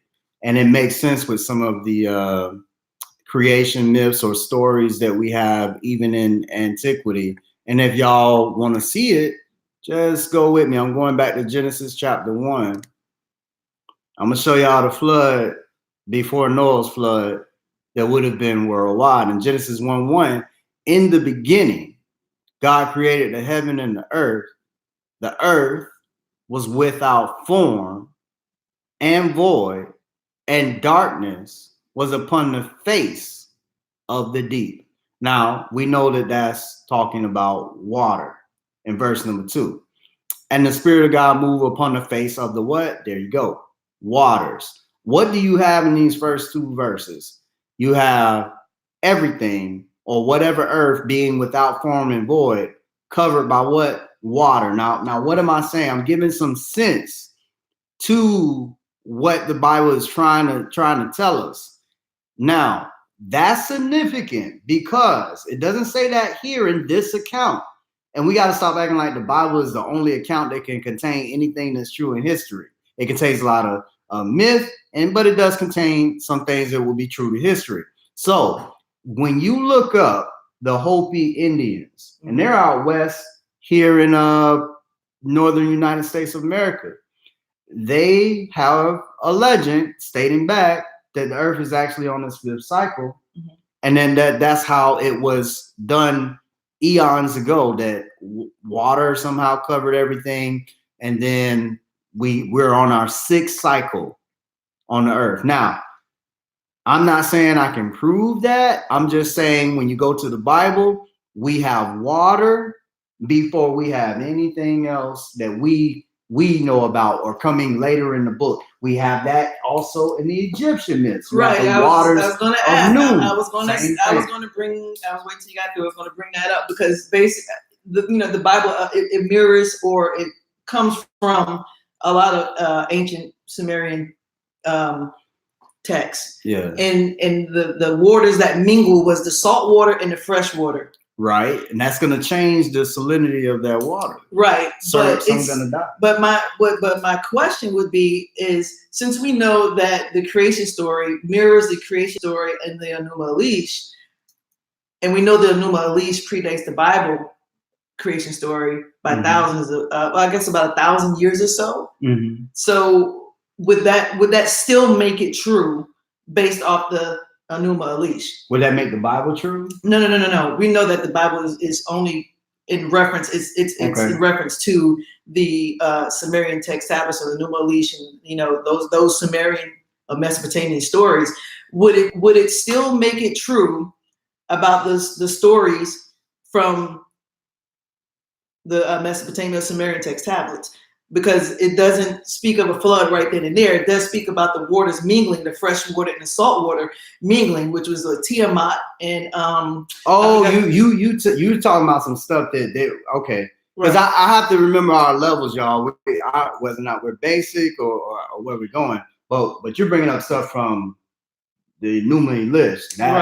That gets because I don't have time reference on it. Yeah, maybe you speak on it. Well, I'm just saying, if we know that the Enuma Elish was written before the Bible, right? And it's the same as the 7-day creation story as the Bible, but it precedes the Bible by over 1,000 some plus years. Okay. And it talks about the fresh water and it talks about the salt water mingling together, but that's not even my point. My what I'm saying, what I'm asking is, would it still make the flood true based off those Sumerian text tablets? It could be. It just depends on which one they're talking about, because I think I lean more towards there being something that happened. Noah's flood is something separate. I don't think that flood is a worldwide thing or is telling us. I'm talking about the first flood that you're talking about. But the first one, I don't know. I would be speculating when I say it could be related to what we read about in the Enuma Elish. I am just saying, when y'all do y'all research and you check out the Hopi, they're going to tell you we're on a field cycle, and they believe that was the case. Now, there are some other biblical references that I did not come prepared to give that talk about. I think it's might be in Jeremiah around chapter 4 or some of these other ones, where it seems that in the first creation, it seems to allude to another creation other than the one. Well, it does, because I'm kind of recapping a little bit. I'm sorry, we're going backwards a little bit. So I apologize, because there's some of the stuff that we did not talk about last week in Genesis 1 and Genesis 2, because the only reason I remember it now, because you made a reference about Jeremiah. But when it says, in the beginning, God created the heavens and the earth was without form and void, and darkness was upon the face of the deep, and the Spirit of God moved upon the face of the waters. Again, it's talking about that fresh water and salt water of Tiamat. And I can't think of the other name. But I want to, in particular, where it says, in the earth was without form and void. Well, in Hebrew translation, and also throughout the Bible, it really should be reading, the earth became a waste and a desolation. And then when you go back to Jeremiah, you can see where Jeremiah starts talking about in reference to how the earth or the land became a waste and a desolate. It's called Tohu Wabu. Tohu Wabu. Yeah. It's a little weird. It's a weird name. Tohu Vohu. Tohu Vohu, right. Tohu Vohu. And it said it became a waste and a desolate. And then when you further read down in Genesis, where the biblical God created male and female at the same time, he told them to repopulate the earth. And that would make sense, because it had become a waste and a desolation. Yeah, I see what you're saying. You see what I'm saying? Yeah. So I see that. It was something. It was a creation already in place, or already had taken place, because it became a waste and a desolation. And he told them to repopulate the earth. Jeremiah 4:23. I'm just trying to pull it up, y'all, so we can read. Jeremiah 4:22. For my people is foolish; they have not known me. They are sottish children, and they have none understanding. They are wise to do evil, but to do good they have no knowledge. Jeremiah 4:23. I beheld and what's interesting is that it changes. Jeremiah 4:23. I beheld the earth, and lo, it was without form and void, and the heavens, and they had no light. Should I continue? Is there? No, It says, I beheld the mountains, and lo, they he's just giving the trembled. references to when the earth had become a waste and a desolation. It had become or became a waste and desolation. So he's giving reference to back when he saw that before the other creation had came into an existence. Yeah, you got to go back to Jeremiah 4 and read that chapter, but starting at about verse 23, and you go on down, and you can read what she's talking about. So the earth wasn't really without form and void. It became a waste and a desolation. It became that, meaning there was something prior to that. So there had to been something to wipe it out, which is why I was making a reference to what Elijah was saying about the first flood. There had to be something to wipe that out because it became a waste and desolation, and they were told to repopulate in chapter 1. So we got to go back and start looking at these words in its true Hebraic terms as well, so we can understand what the Bible is really saying or probably not saying. Mm-hmm. Yeah, just go back and check that out. I did not plan to get that deep, though. I didn't know it was going that far. Yeah, I mean, I kind of wanted to go back and talk about that because that was something I forgot about until it reminded me of when you talked about Jeremiah, how he was shown how the earth was and how it became a waste and desolation. So that was a mistranslation when the Bible was translated. It should have been translated as it became, as in a lot of other references throughout the Bible, the word became, which is a past tense. You know what I'm saying? Well, looking back at all of it, what I think we have here is, if you're going to make the Bible, let's say you want to make it make sense. At the end of the day, let's say you're a Christian, you're looking at it and you're saying, okay, how does this work at all? Or does it work? Well, I think you're going to be looking at two creations. You're going to be looking at a creation in chapter 1, and then a specific people being created in chapter 2. Backing up to chapter 1, the earth is there, but it's somehow covered already in water. The Spirit of God moved upon the face of the deep. You find out later, because that answers another question too. If you have fossils, because people bring up, oh, well, you got fossils up there in the Grand Canyon, right, they're this high, and how does that happen? How do you end up with these fossils? But one thing I think that Bill Nye pointed out in the debate with Mr. Ham, the guy that built the $100 million Noah's Ark, I think in Kentucky somewhere or something like that. I've never seen it. But what he brings up, what they're bringing up is that Tohu Bohu. Right. They looked it up, but where is it though? Where is that? The reference we read? Yeah, that was a reference I was reading. Ronnie put it up for me. Cause I always have. I could pronounce it in my head, but when it time for me to verbalize it, I always mess it up. I got a cussing spirit on me today, y'all. Well, here's the thing. Well, looking at again, though, if you're trying to look at the Bible and say, look, I need this to make sense, you're gonna be looking at two creations, one in chapter 1, another in chapter 2 for a specific people. Even before that, you're looking at the possibility that the earth was already here and that this is being done again. It's a cycle.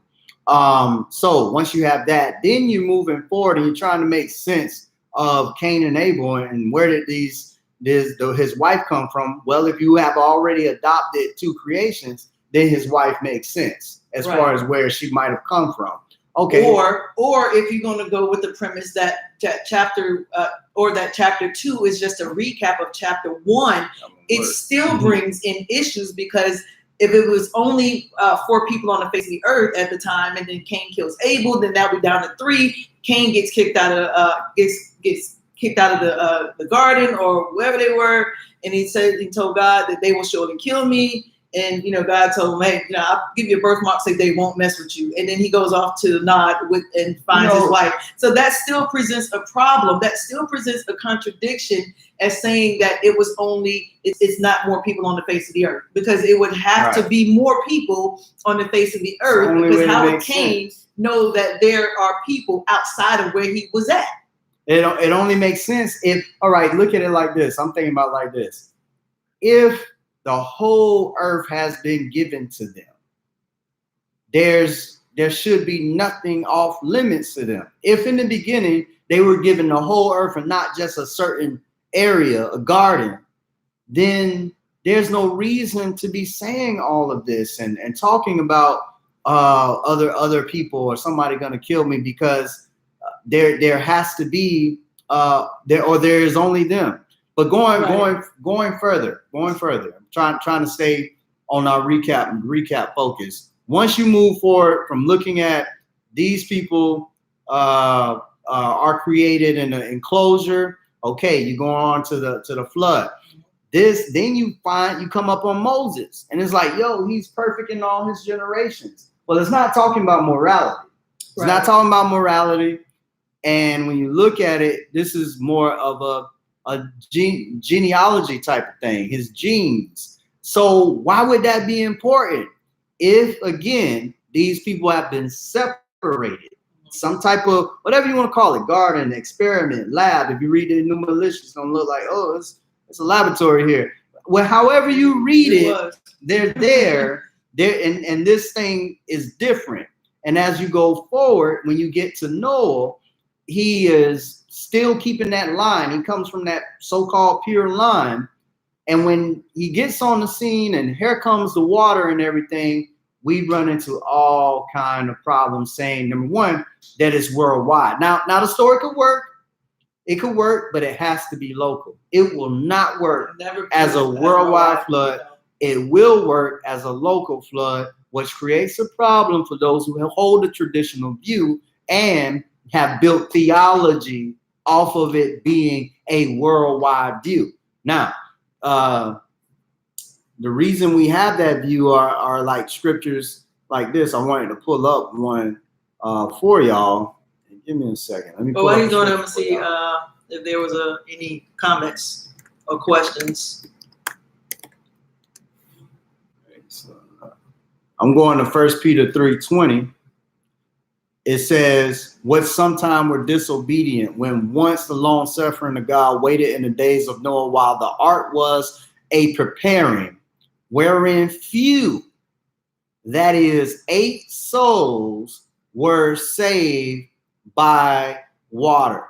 So according to the New Testament, if we're to let the Bible interpret the Bible, then 1 Peter 3:20 seems to support, hey, there's only 8 people alive.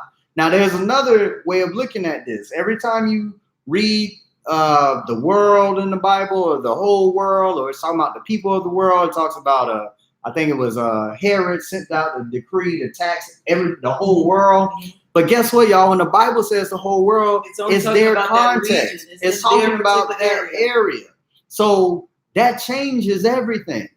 Because either one, you have to believe that everybody in the world is only existing around here, and you have to believe that everywhere else in the world is just no people.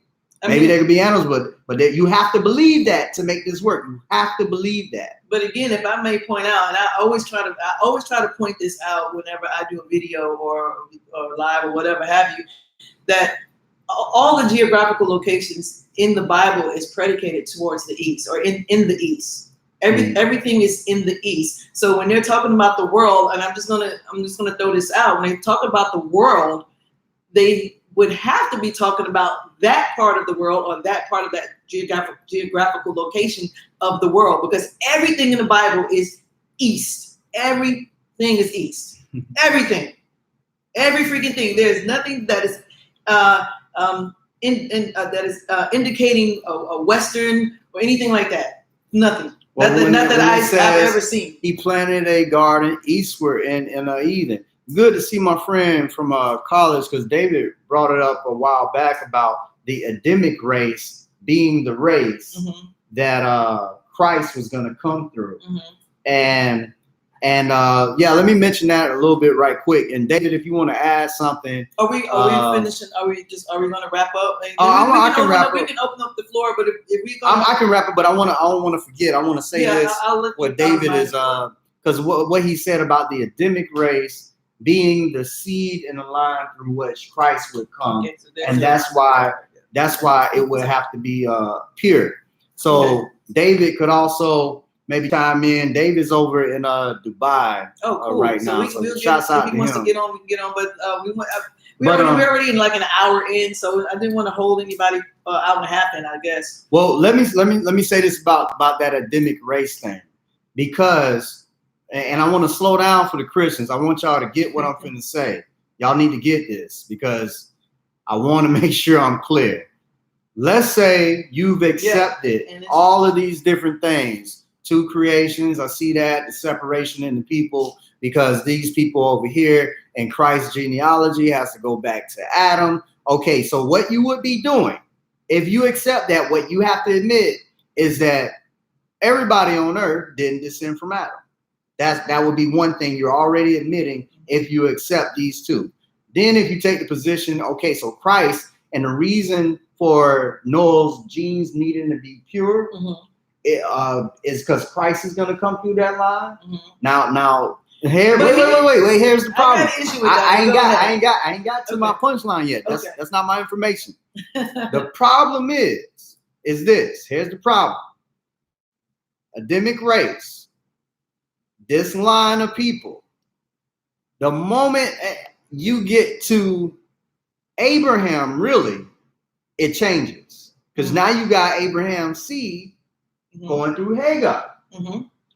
That's a change. Okay, let's forget that. I'm gonna get even more conservative and give you some more leeway. Watch this. What happens is this. These individuals look at Joseph. When Joseph gets to Egypt, y'all, his wife is not supposed, according to the story. No. Joseph in the Old Testament. Oh, you talking about that Joseph? Okay. Well, I'm walking it up. Okay. And I don't want y'all to miss this. If you say that that Adamic race, all right, in the garden, is the people through which Christ is going to come through, you're going to run into that issue. And everybody before that, you got Moses, who takes a wife that's not from among those people. Now, just fast forward. Rahab, look at the women in the genealogy of Christ. Look at the women. They are not Hebrew, according to what we think of as Hebrew. They're not Hebrew. Jesus, I know I guess we just kind of ended the story about Noah, the story of Noah, but just to give like a very, very, very 2-second recap, because this is becoming. I really want to talk about this whole genealogy of Jesus. We skipping way ahead, but this is going to be so. But this is related nice. To Noah, though. Okay, it's going to be so nice. But just remember that you have three that I talked about, 3 stories that predate the biblical story of Noah. You have the Epic of Gilgamesh, you have Zulsadra, and you have the Astrahasis, which kind of borrows from those 2 previous stories. And as we know, the Utnapishtim was given a direct order from the gods to build a boat, and it was lasted for 7 days. You have this pretty much the same storyline as the Bible, biblical Noah, but we know that these stories predate the Bible well over 1,000 years. Again, don't take my word for it. Go validate or invalidate what we're saying. I'm not asking anybody to believe anything that I say, but go find the knowledge for yourself, because it's out there. It really is. Go find the knowledge for yourself. I'm begging you to do so. That way you can see for yourself that we're not lying, or we're not any conspiracy theorists. Whatever. mess that word up, or atheist, or whatever have you. Truth But is it. Go look up this information. It's the Epic of Gilgamesh, Astrahasis story, and Zusadra. These stories predates the Bible. It predates the Quran. It predates all other literature that's out there, religious literature that's out there. Now that I said that, I hope we brought some things to your attention. He wants to play what they're gonna say though, because people will say, well, see, all these ancient stories simply validate what the Bible is saying. And so since the Bible is saying what they already said, these are just things that corroborate and make the Bible true. It may corroborate the Bible, but what we got to look at is the timeline, that these stories came before the Bible. That is a catch-all. These stories are before the Bible, some up to 100 to 1,000 years prior to the biblical stories. And we know that, again, they would have to go do research. I can put the information out in there for you, but it's best for you to go read the knowledge for yourself so you can see it. So they can say that all they want, but we know the timeline precedes the Bible. We know that. And what I'm getting at is that some will try to say, well, see, since it is predating, then Moses is but they all talking about the same thing. They're not all talking about the same thing, y'all. You have to go and look into the chronology for that. You have to look in the chronology. That's proof within itself. What's the proof? I don't know what proof evolved from Neanderthals. What happened to Neanderthals? I would have to go. Okay, before I can answer that whole question, but we'll get to that. But I kind of want to just go back for like 2 seconds about what he talked about with the genealogy of Jesus. Okay, yeah, let's go into genealogy stuff. Okay, so when you go look at Matthew chapter 1 verse 1 through maybe 17, 18, or something like that. And it talks about how these was the you got it pulled up? If not, I can pull it up right. I got it right here. It's coming up. Look at that. It keeps correcting to Ma'at instead of Matthew. Well, Ma'at is truer than I'm doing my Bible. research though. That's why I keep doing that. It's intuitive. Here we go. Okay, the book of the generation of Jesus Christ, the son of David, and the son of Abraham, and it goes into starts going into who begat who, or where this genealogy starts to come from. But when you go down, we start reading those names of who begot what and all that stuff and whatnot. Keep going down for me. Keep going. Who are you looking for? Right there. Verse 16, Matthew 1:16, and Jacob begot Joseph, the husband of Mary, whom Jesus was born, who was called Christ. Now let's keep in mind that Mary and Joseph were betrothed. They had not yet been married at all. They were not married at that point. But it says, so all these generations from Abraham to David are 14 generations, and from David unto the carrying away to Babylon, which means the gates of the gods, are 14 generations, and so on and so forth. But we know for a fact, per the Bible, that the genealogy, the list stops at Joseph. And we know that Joseph is not Jesus's biological father. So how could Jesus be from the seed of Abraham and David when that genealogy is cut off?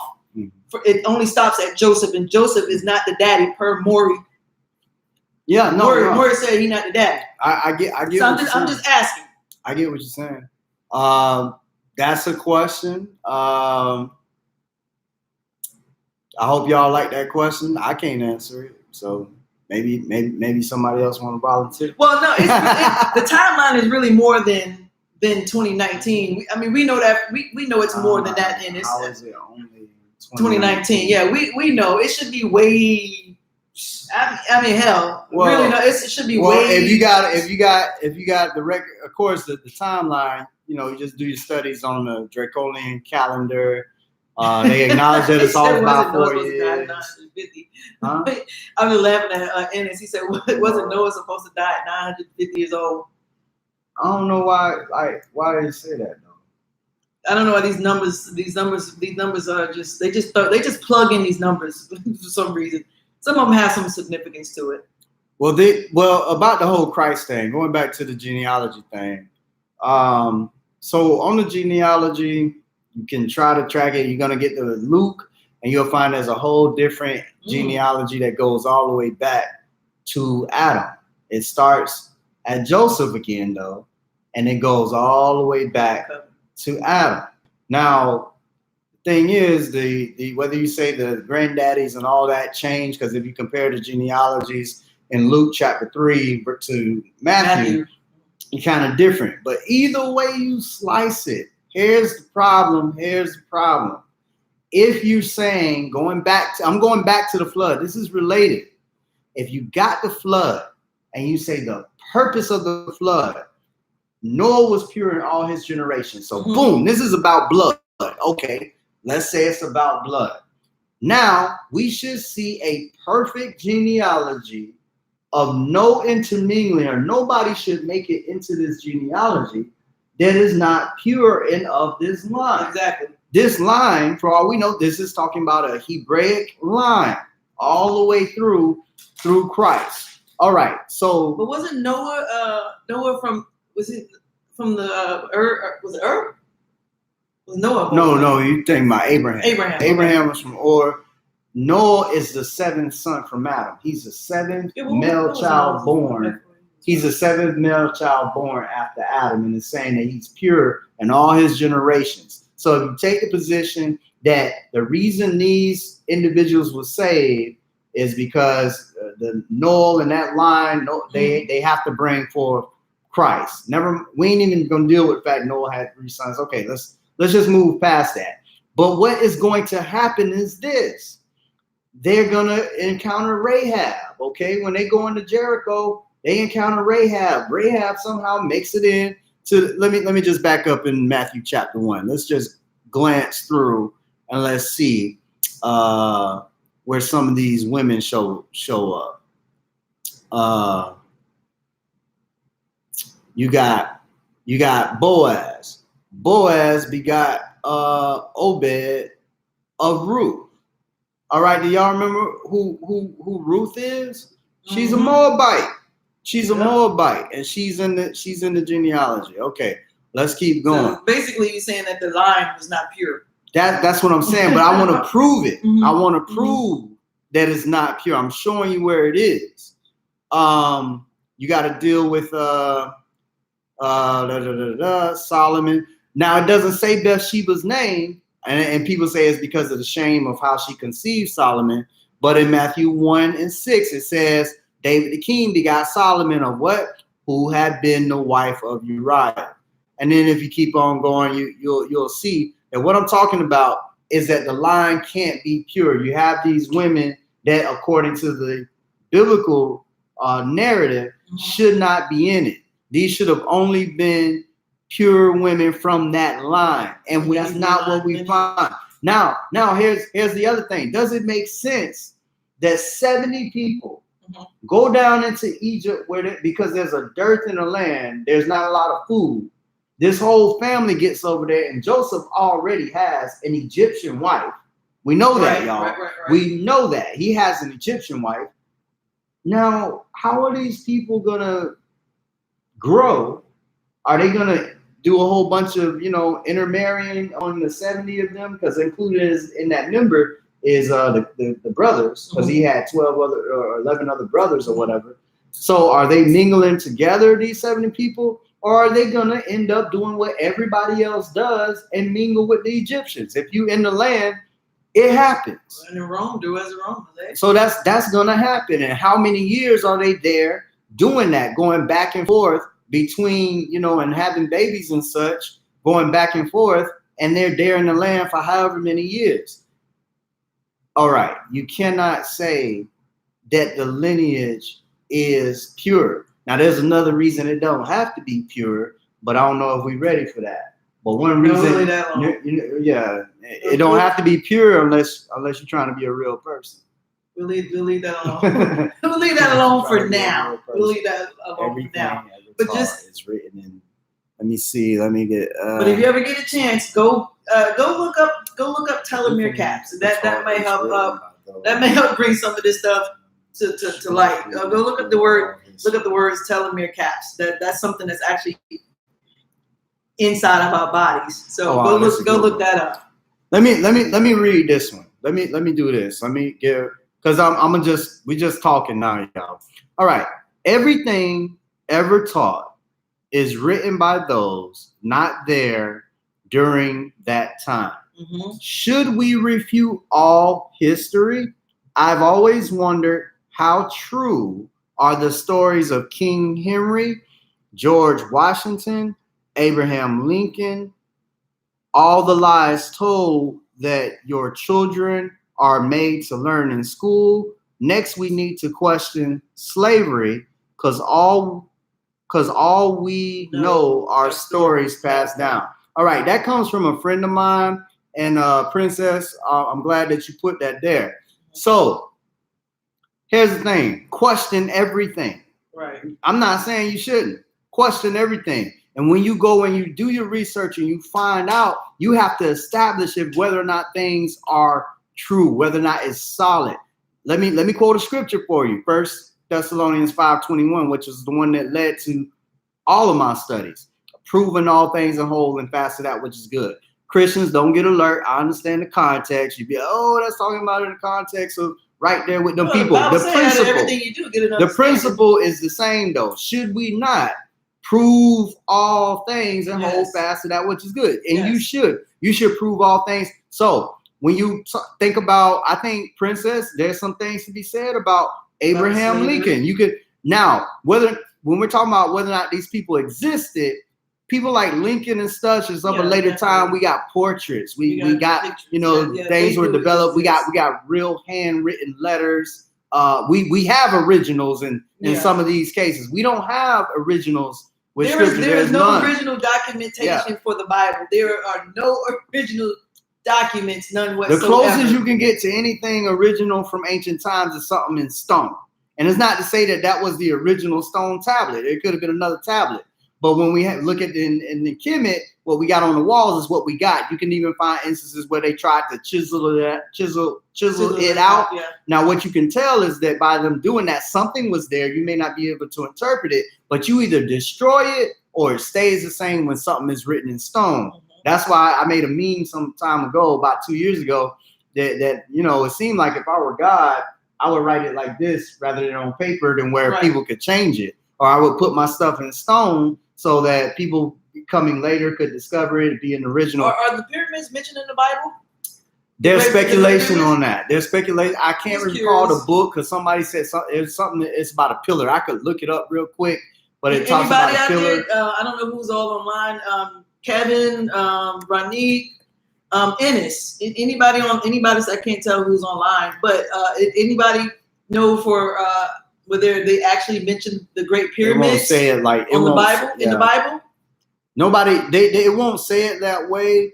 There are people that I don't want to get too far off. I want to keep on this. What she was saying about. It will kind of go back to that. That's why. What she was saying. What she's talking about is how do we know that anything is true? The perspective she might be coming from, and Princess, you correct me if I'm wrong, because Princess is a Christian, like, for real.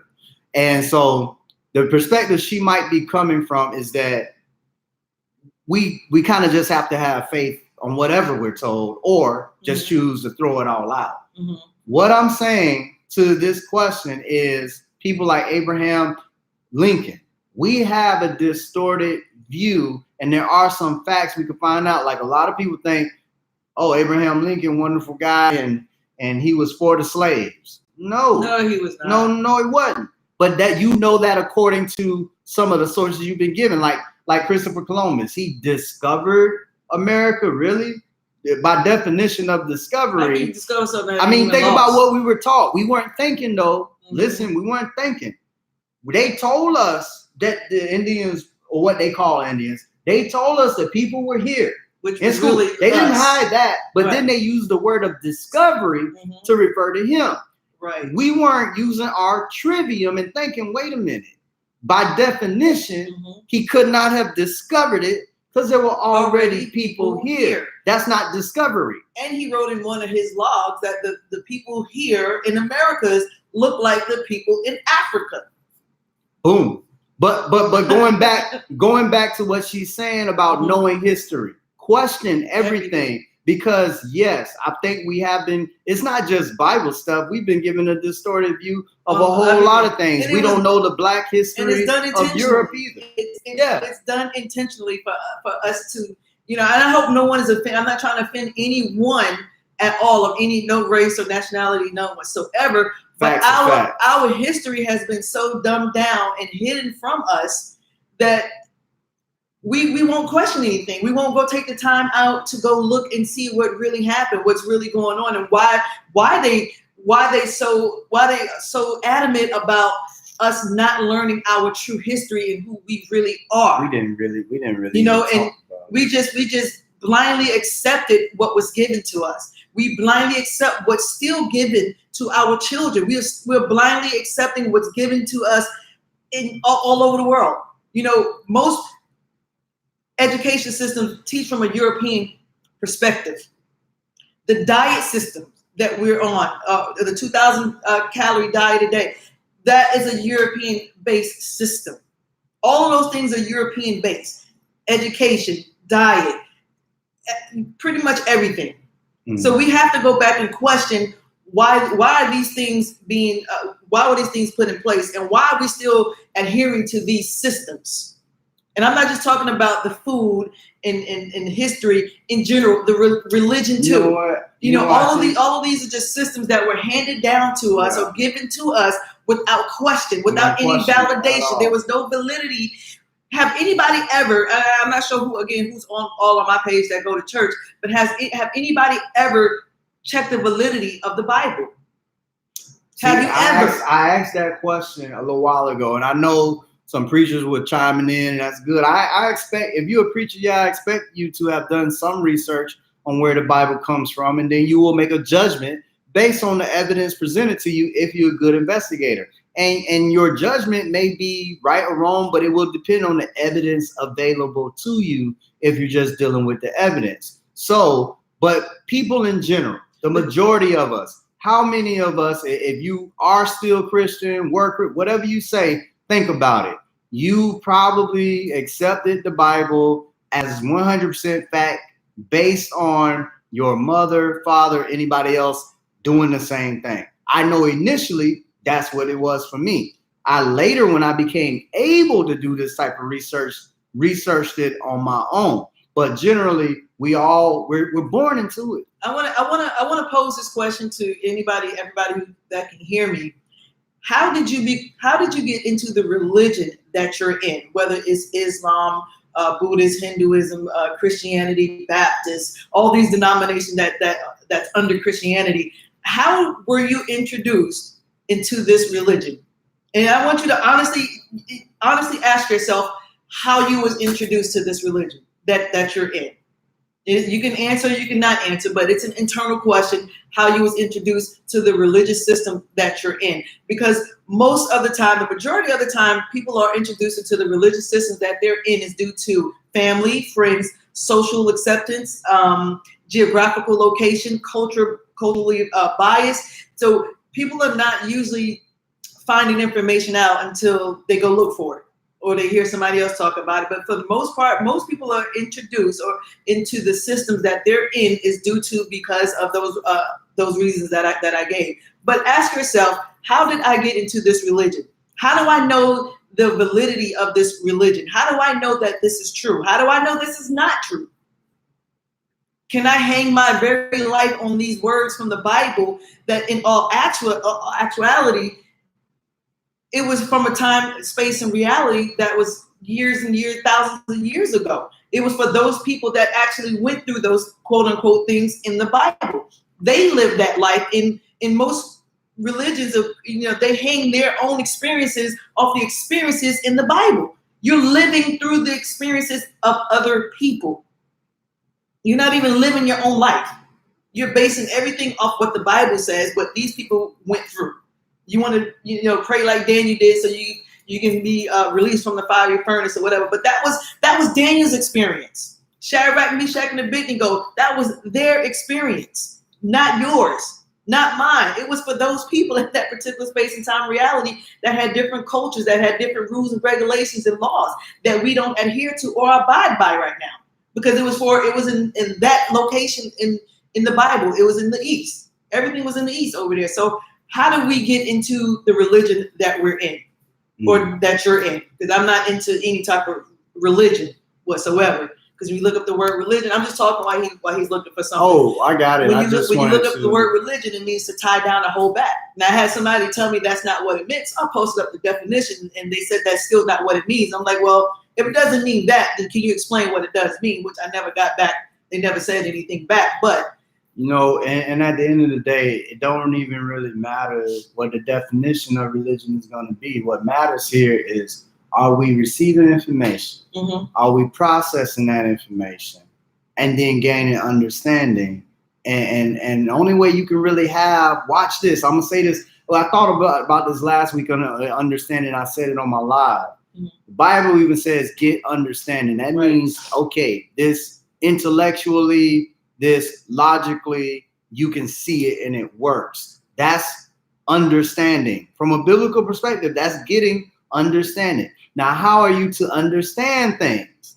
You have to use your thinking. That's the only way you can do it. Now, you to use your thinking and to make a decision, you will have to take in information and based on what you have, come up with something about it. Now, when you do that, you're going to be basing that off past things that you know. You're going to be basing that off of memory, things that you know. So in order for it to make sense, you got to think. The only time you're leaning, listen to me close, to your own understanding is when it doesn't, when it makes sense logically and you still deny it, that's your own understanding. When it works within the laws of the creator or it's there, anything outside of that though, to explain something supernatural, that's going outside of what is to be understood. That's make believe. But there was a question asked earlier. We talked, does the Bible mention the pyramids? On the surface, no, but I just want to do this to be fair that some people say this is talking about them in Isaiah 19:19. In Isaiah 19, I'm going to read verse 18, but Isaiah 19:19 is the key verse. And in verse 18, it says, in that day shall 5 cities in the land of Egypt speak the language of Canaan and swear to the Lord of hosts. One shall be called the city of destruction. Verse 19, and in that day there shall be an altar to the Lord in the midst of the land of Egypt, and a pillar at the border thereof to the Lord. Now, I did not come prepared to do this. I'm just giving y'all some information. Y'all can look into it and y'all can come back on the thread. But some people say because Egypt was divided into lower and upper, that where the Great Pyramids or where they would have sat would have put them on a border, so to speak, and therefore this would have been the Great Pillar. I'm not really knocking that, because when you look at everything I'm looking at, and when you look at this Yahweh individual, because when it's all the word there for Lord, the letters are all caps, so I know who that's talking about. But when you look at all this and you putting all these ancient records together, it seems that it could have been some Anunnakian thing or a testimony to the Lord. That could be who they're calling God, because these individuals would have been enormously intelligent. And look at the pyramid. No matter what we discuss here or what we speculate, there's a few stone monuments in a certain place. We don't know how they got there. We know that they're there. You have to have highly advanced civilization and technology to put them there. There are no hieroglyphics in the pyramids. I don't know if y'all know. That's why they're on temples, but not there. And it is said in some different myths or whatever you want to call them, that this does have to as a testimony to the gods. And for me, if there were any other physical evidence that would get you beyond something we can do, it's got to be the pyramid, because we we're tirelessly trying to figure out how they did it. Right, It just right. can't And be how done. would the pyramids be directly proportioned not only to Orion's belt, but the pyramid, the three great pyramids are down to the exact centimeter of the earth. Who would know that information? How would they, obtain that information? Oh, and that reminds, just thinking of some Bible stuff, because it talks about how the Lord stretched it out and Mhm. measured it and everything. But guess who else stretched it out and measured it? Marduk did the same thing. Marduk did the same thing. Marduk did Marduk the same thing. And what we're saying is that we're not saying that the Bible is all bad, all wrong, but we want people to understand the teaching from it. Right. That's the information and how it's presented to people, where people are living their lives and hanging their lives right. on the very balance of these texts and it divides of this though. stuff. Right. Religion is a divisive tool. It really is. Religion is a very divisive tool, and it's a divisive tool intentionally. But once you start looking at how these stories came into play in the Bible, then you can have a better understanding and say, you know what, I can't live my life based off this because I know where it comes from. These are ancient people trying to make sense of something, and it's mixed in with some zodiac stuff, some Greek mythology, which gets real deep. We ain't even got there because, all right, I challenge you this: find us. And we don't claim to know anything, exactly. but and it's find all us. symmetrically on angles. He was talking about the pyramids. It's just the pyramids are just. I can talk about pyramids all day. The pyramids are so fascinating to me because it's like directly. It's tuned in to the celestial system, to Orion's belt. It's centimetered down to the exact measurements of the Earth. It's just. Not just the ones over in Kemet, which we know is Africa, but you also have the Mayans as well. They're tuned into a certain celestial body system. Well, let me say, so because some people may not be familiar, they just see the pyramids, and it's shocking to me. But I find that some people really still don't understand the accuracy and the depth. So let me mention just some stuff that I can remember off the top of my head. First off, I remember a few weeks ago explaining to people the Great Pyramid has 8 sides. It doesn't have 4 sides. Exactly. It has 8. And they're concave. The middle, what you think is 4 sides, right down the middle of that triangle on each side is actually, it's kind of caved in. And we speculate that this happens so that in the event of earthquakes, the blocks stay together. So they would have had to think of that and many more times. They would have had to think, okay, we got to do this. And then when we threw longitude and latitude on the earth, you find that the latitude and longitude lines that cross through where the Great Pyramid is those lines cover more land than any other longitude and latitudinal line on our globe or map or however you want to put it. Thus, placing it effectively in the land center of the earth. So you got to know that in the center of the earth, and then in the middle of the earth. And I think the Bible makes a reference to something. I think I read something in the Bible about the middle of the earth. I'm not sure if they're talking about the pyramids, but we know the pyramids are long before the Bible. I don't know how many thousands and thousands of years the pyramid is before the Bible. That's why I asked the question. Well, watch this. Well, remember what we said earlier about the earth being without form and void. We're talking about that first flood that Genesis seen. I'm not talking about Noah's flood. I'm talking about the one before that. So I can't think of his name. There was a geologist, and he showed his partner a piece of rock erosion. And when his partner looked at the erosion, he says, "Yeah, that looks like water erosion." And then he removed another part of the picture and showed the geologist what he was looking at. Guess what he was looking at, y'all? What? The back of the Sphinx. Wow. He was looking at the back of the Sphinx and he judged it to be water erosion. Now, why did I bring that up? Because if I'm going to piece some things together and see how this could possibly make some sense, if the earth is covered in water, but we're on our 5th cycle, that Sphinx was probably here before it got flooded. Exactly. It would make sense because we know the other flood ain't worldwide. the Egyptian culture is there that we know of, and we don't see any breaks because you put them, they're dated back to about 3000 BC. The flood happens in 2300, and we know the best record keepers we got it was there in Kemet. So we know when the dynasties seem to have kicked off, and then we know they ended right up in the time of Ptolemy, or with the Ptolemies after Alexander the Great. So you have no breaks. It should have been, if the whole earth was flooded, it should have been, here they are, they're around, it's 3000 BC, and then what, 700 years later,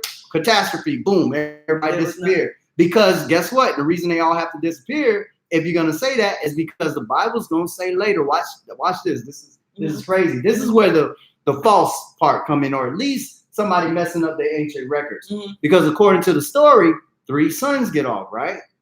And I'm going to go in this order. You got Japheth, you got Seth, but then you have Ham. And guess who they tell us Ham gives rise to? Mizraim, which is Egypt. So according to the biblical story, Mizraim is where Egypt and all that comes from. So, all right, let's back up some more. Now, you got a big problem. Number one, if Mizraim is where all the Egyptians came from, if that's the case, then how do you get all this high civilization that quick? Because they gotta have babies and such. They gotta populate. Not only that. Let's just say, okay, it did happen. You have to say that somebody was there long time ago. In other words, you have to say this: the earth. Let's just say you take the view that Noah's flood was all over the whole earth. That means when Ham and Mizraim, when they get there, that means the Sphinx is already there. Already there. The pyramid is already there. Ennis asked a question. He said, "Wouldn't the flood dismantle the mud pyramids?" The mud pyramid. See, I have no that. I would think so. Yeah. If you have mud pyramids that are in existence, prior to. And I would need to do my studies on the composition of those mud bricks. But we do know this. It seems that by that time, they would have been all underwater. According to what we did read, there was water still on the earth. You're talking 10 months later. So those bricks need to, let's just take a month off. Can you sit a mud brick in what the salinity of the water would have been for 7 months and that structure hold up? Now I will say this. Let's say the pyramids were here when that happened. It seems that they're built to withstand it. That's the amazing thing about it. They're not going anywhere. They are not going anywhere. They won't go anywhere. If they would have left the casing stones on, because they originally had smooth sides. I read when I was back in college, I did a paper on the pyramid, and I studied some things like the Mohs scale of hardness. Because they tell you that, they did it with copper tools, and that's BS because the hardness of the rock would have been so much harder than the tools. It wouldn't work. It wouldn't work, right? So you got that. Right. You got that popping up. And so it doesn't make sense that this structure would just be there. Okay. If we're talking about the Adamic race, being the first and the only people, it just doesn't seem to work. Darius? Now, Ennis said not much survived those floods. Now, which floods you talking about, Ennis? You talking about the biblical flood, or what? Well, it might take them some time. I think that's another staple in just while he's doing that to recap. You got to explain, and they said this on creation.com. I'm going back to my notes. Creation.com even says this, y'all. It says the significance of this fact. Okay, well, let me back up. It says the placing of a catastrophe of a global flood in the year 2304 means that all civilizations discovered by archaeology must fit into the last 4,285 years. So here's it boiled down for those who tuning in. Can you identify, or do we have records of civilizations that predate for over 4,285 years ago from today, and not only predate, but show no interruption in their advancement or in their economics or in their society during the year of 2300 at all? If you can show that somebody else somewhere else in the world around that same time and they're completely cut off, matter of fact, not just one, if you can even show that one civilization stayed here and persevered through it, you got a problem with it being a worldwide flood, because it was supposed to be everybody. Anybody want to come on and talk about anything? I got my brother Darius Pollard on here. Darius is super intelligent. And it's anybody want to like to come on and just chit chat? But anybody got any questions they want to ask, whether it's from the whatever religion that you're in or no religion, anything you guys want to ask? While they're considering that, let me know if anybody come in, talk a little bit more about references. Just stuff thing about, Jesus never makes a reference to Adam. Never Makes a reference to Adam. Never. Paul does, but Jesus never makes a reference to Adam. Because if you're labeled as the second Adam to correct what Adam has done, wouldn't you not say that? Wouldn't you not say, hey, I know Adam messed up, but yeah, hey, I'm here to come to rectify what Adam did, and bam. Paul said, and Adam all die. That's what he said. And Adam them all die? And Adam, he says, and those who are in Adam all die, and Christ shall all be made alive. That's what he says. Okay. Well, it doesn't look like anybody want to come on, so we're gonna wrap this up pretty much because I'm a little hungry. So hope everybody take what we said into consideration. What are we gonna talk about next time? I think we're gonna talk. Let's talk about Moses. I think we'll still end up. Want to go that far? Well, is any others? Because you still got one good one that Tower of Babel. Oh well, yeah. We can talk about the Tower of Babel.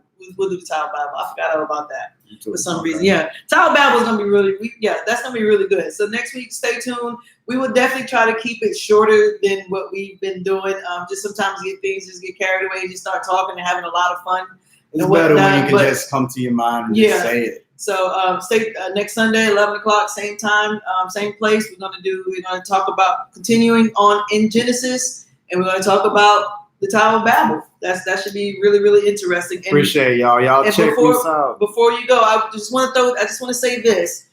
Can you proportion your beliefs to the evidence that's presented to you? Just when you think about that question, can you proportion your beliefs to the evidence that has been presented to you? Can you proportion your beliefs to the evidence that has been given to you? Can you prove it?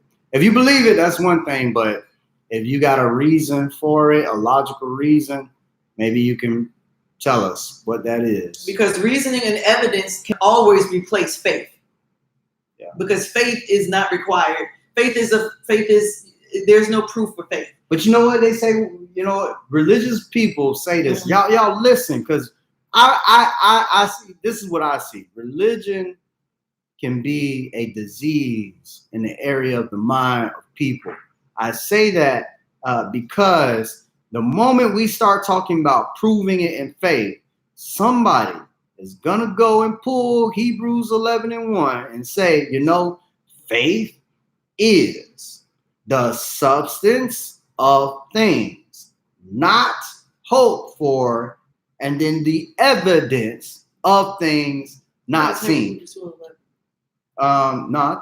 Well, it don't matter. It's in Hebrews. But the point is that. But when you break that whole sentence down, faith is evidence of things hoped for and not seen. You're hoping for a tangible manifestation that you can't even see or prove. Which is why believers are called believers, because it requires no proof. And faith is only evident when it lacks knowledge. When you don't have knowledge, that's when your faith sets in. because you're not sure. And when you look at the word hope, it tells you it's an uncertainty. You're unsure. It borderlines all of those things. So you want me to place my hope in something that I can't physically see, that I need to see. Well, to me, that's borderline delusion. That would be okay. That's delusional to me. I'd rather walk into something knowing than not knowing. I mean, that's just me. That's just Wanda. But so we gotta start looking at these words. Now, consciousness is a substantial reality. There you go. that's what my bro Ronnie. Consciousness is the substantial reality. But I wanted to bring that point That is home, awesome. because what I'm trying to do, y'all, is just get people to think in general. And if you're Christian, I want you to think about that statement, though. The statement is, we're talking about what can be proven. Exactly. And it never fails that somebody wants to pull Hebrews 11:1. You got to go and look up what these words mean and understand. It tells you right there. It's something you just simply want or can have in your head. It can be real to you. It's not really real. It says it's the substance of things hoped for. And just because it uses the word evidence, it means it's evidence to those who already accept it. You're already believing the make-believe. So for you, that's real, but it's not really real. You need, Ronnie states, you need faith in the absence of knowledge.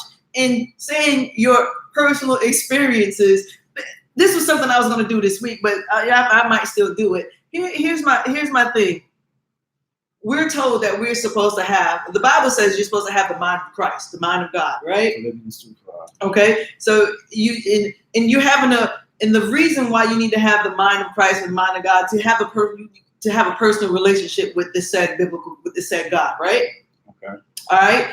But it also says something in the Bible. I don't know the exact scripture, but doesn't it say in the Bible that we will never comprehend the thoughts or the mindset of God? I'm talking about Isaiah, his thoughts not being your thoughts. Okay. Ways and ways. Isaiah 55. Okay. I'm finna pull it up for you. Okay. So while Elisha's pulling that up, here's what I want to present to people. If you're to have the mind of Christ, the mind of God, and you're supposed to, and the only way you can have that mindset and thoughts like God is to have a relationship with this said Christ, said God, right? Okay. But it also states that you will never understand the mind of God or the mind of Christ. His thoughts are not your thoughts, his ways are not your ways. So what's the point in getting to have a relationship with someone, getting to know someone intimate, that those intimate details of that person or entity or deity, if the Bible is telling you that you will never have these thoughts or ways like God? How can you have a relationship with somebody which you'll never get a chance to understand, and they'll never understand you? It's a one-sided relationship. Mm-hmm. So we have to think about how these things are worded in the Bible.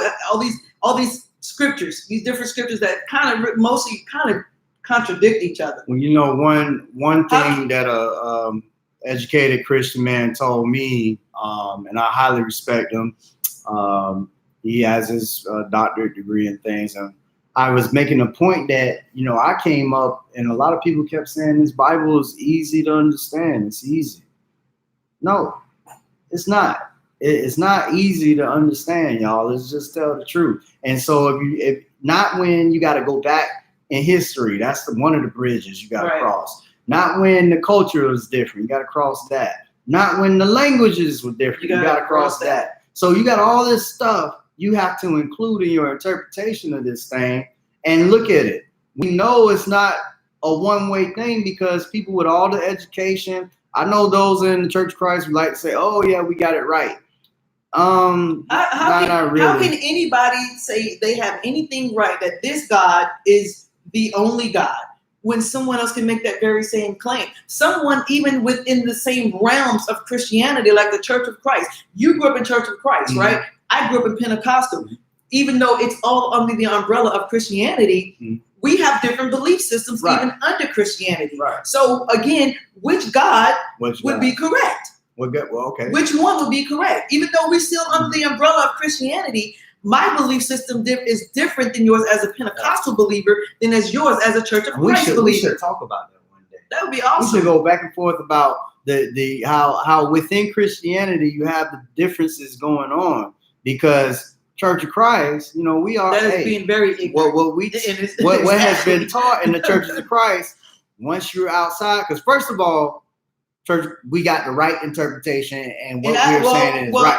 We got the right interpretation too, and that's what everybody's gonna say, right? We got the right interpretation. Everybody's gonna too. say they got the right one, and so we have to go to their book and look at it. And I never understood it, because I say this: words have meaning. Mm-hmm. Once you know what the word means, and we've been it seems taught like that we would words all have have meaning. the same story. It seemed like, why don't we all? Okay, like in the Church of Christ, here's teaching real quick. And I know we got to get off, y'all, but I just we just talking right now. Y'all ain't got to stay on, but all right. we just having fun. In the Church of Christ, baptism, you got to be immersed. And part of the things without going into depth, is the word baptizo, transliteration, and it means to dip. It doesn't mean the rinsing. Now you have Christian denominations that say it's okay to sprinkle. Now, Ennis and I grew up. That don't work. Ennis and I grew up in the same church. I've been knowing Ennis since I was probably like 5-6 years old. We grew up in the same church in New York City. Now, you can attest to this. You don't really have to be baptized in Pentecostal. You don't have to. You can be baptized if you choose to, but it's not forced on you. And we were teaching the complete opposite. But see, I'll tell you what is forced on you. You can't wear pants. You can't wear earrings. You could not sing in the choir unless your head was covered. You could not come on the pulpit unless your head was covered. And as a woman minister, which I don't know why in the great hell somebody would want to join any type of religious system, especially women, but the whole Dios was just it was like 50 to 60 men. Am I lying or not? You may have had two females that was on in our church of Pentecost. Mm-hmm. Two females, which was the armor bearer or the nurse that took care of the pastor, apostle, or you had one that had been in the church for so long. She's transitioned now so long that she was allowed to sit on the pulpit anytime she felt like it. But anybody else, oh no, sir. You ain't coming in that church looking all kind of ways. Mm-hmm. You ain't wearing pants. They're gonna ask you to leave. I've seen it happen. And see, in the Church of Christ, we've dealt with some of the traditions, and when you try to break them down, it's like you're walking on eggshells. And we know certain things ain't a sin, but you know we thought we was making big moves by just wearing regular clothes, some casual clothes. That's a big thing for some people, because like she just stated, we got Christian denominations that taught it different. Mm-hmm. And when it comes to things in the text, not even talking about our own little idiosyncrasies that we can't prove, but even in the text, we got different. There's major interpretation within how does that work? So my question was always this though: when you have Greek scholars, like Koine Greek scholars, people who don't even read it in English, they can take the Greek and read it to you like it was written in English because they know it that well. Why the heck don't these people who know the language, what I look like, going up to a Greek scholar and saying, yo, I took 1 year Greek, Southwestern Christian College, and that don't mean that. What? He gonna look at you like you boo-boo the fool. What? He gonna look at you like you boo-boo the fool. And then we sit here in the Church of Christ like, yo, we got it. You got what? We got that truth. Okay, you got that truth. But I got the truth. What's the truth?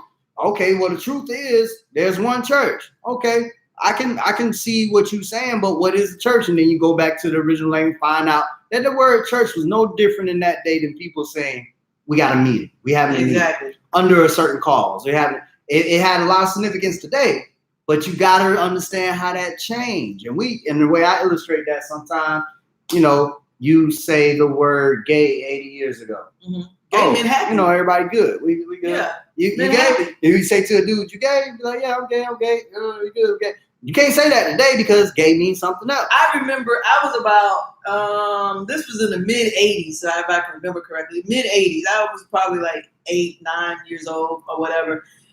my mom, I remember she used to go, and our church was on, the church I grew up in was on 116th, between Lenox Avenue, 5th and Lenox. Y'all ain't got no questions. Well, anyway, it was Comments? it was a hairdresser right down the block from our church, and I remember my mom using the word girlfriend, Okay, which mean best friend, but you can't use that same term girlfriend now because you have to clarify.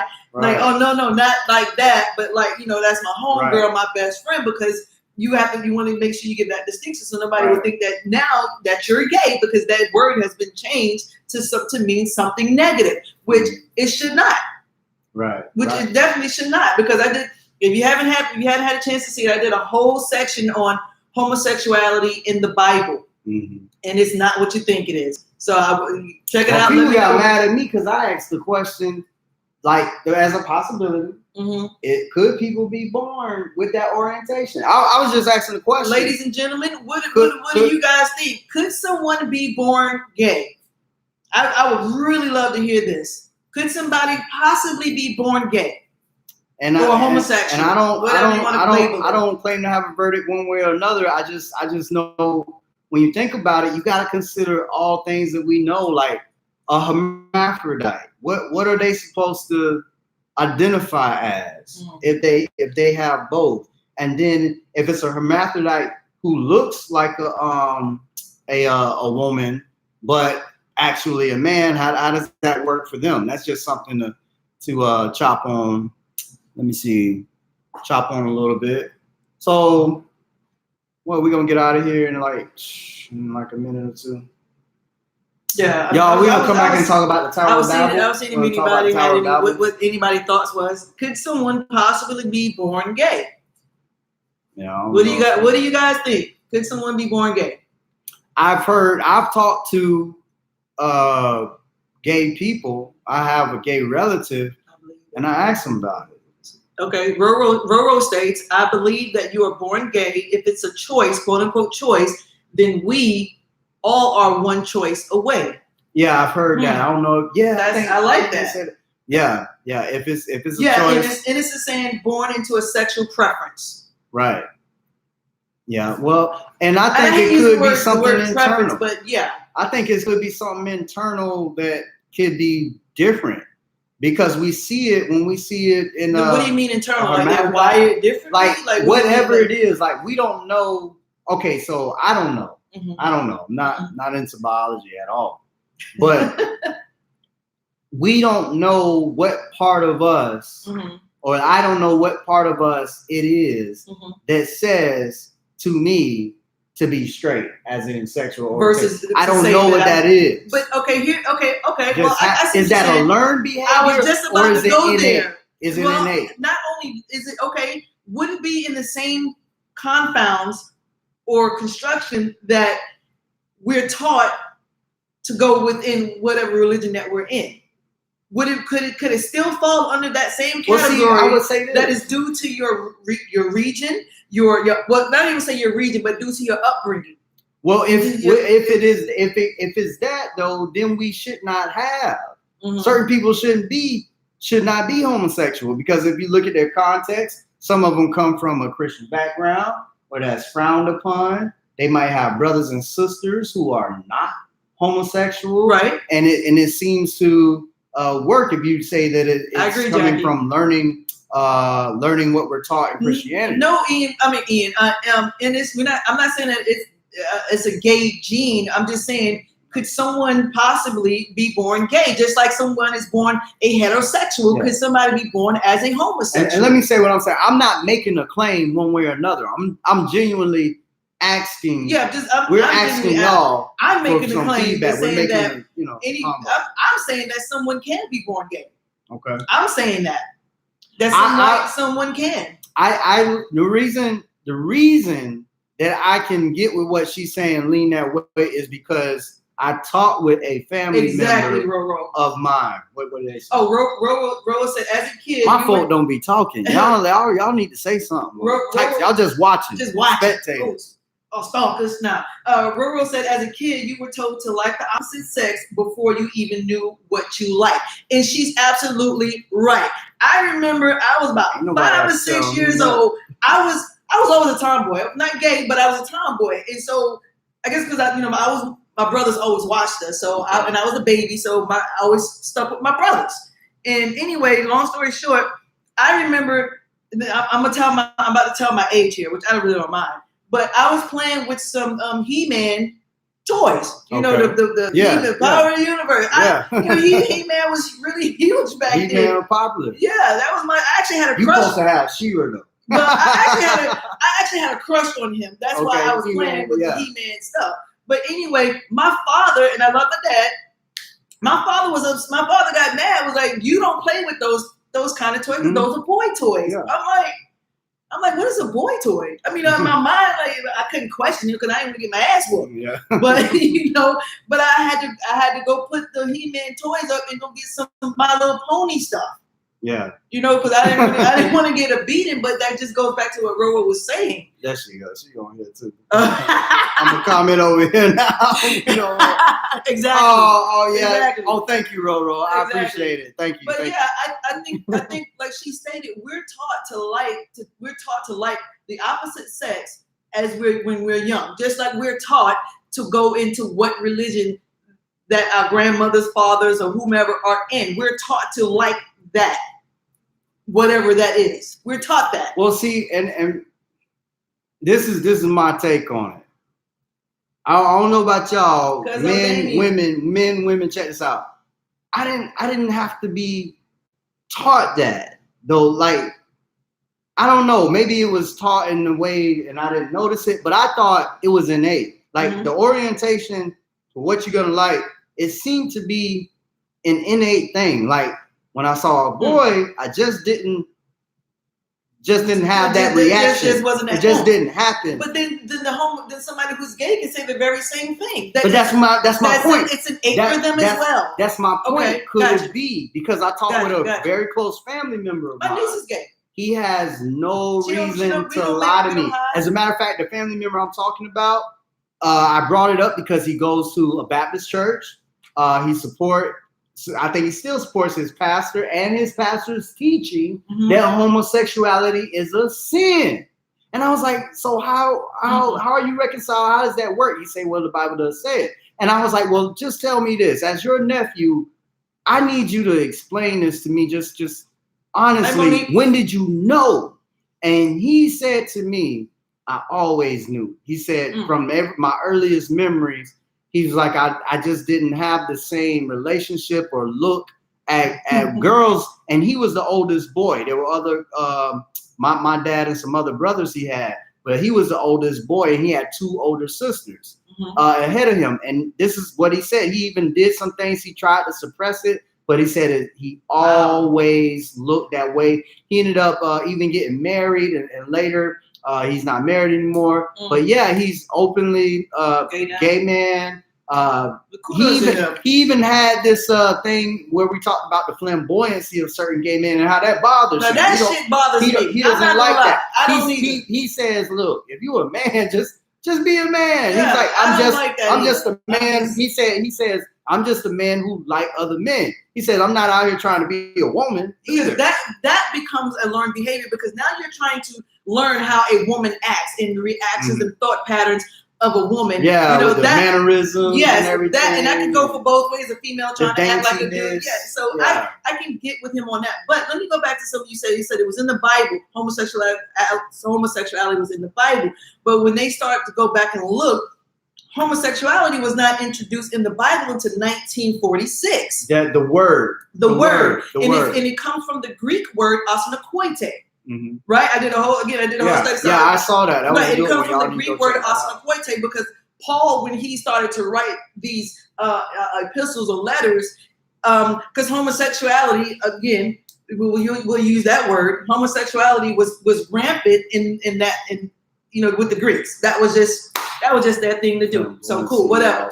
But Paul was against. Paul was against men sleeping with. Roro made a good point. She said maybe the flamboyancy, maybe they have a higher estrogen level. Good. Which means, or they would have more of a propensity to be act like a woman. Okay, cool. See, that goes back into it's biological then. That would go back to being biological.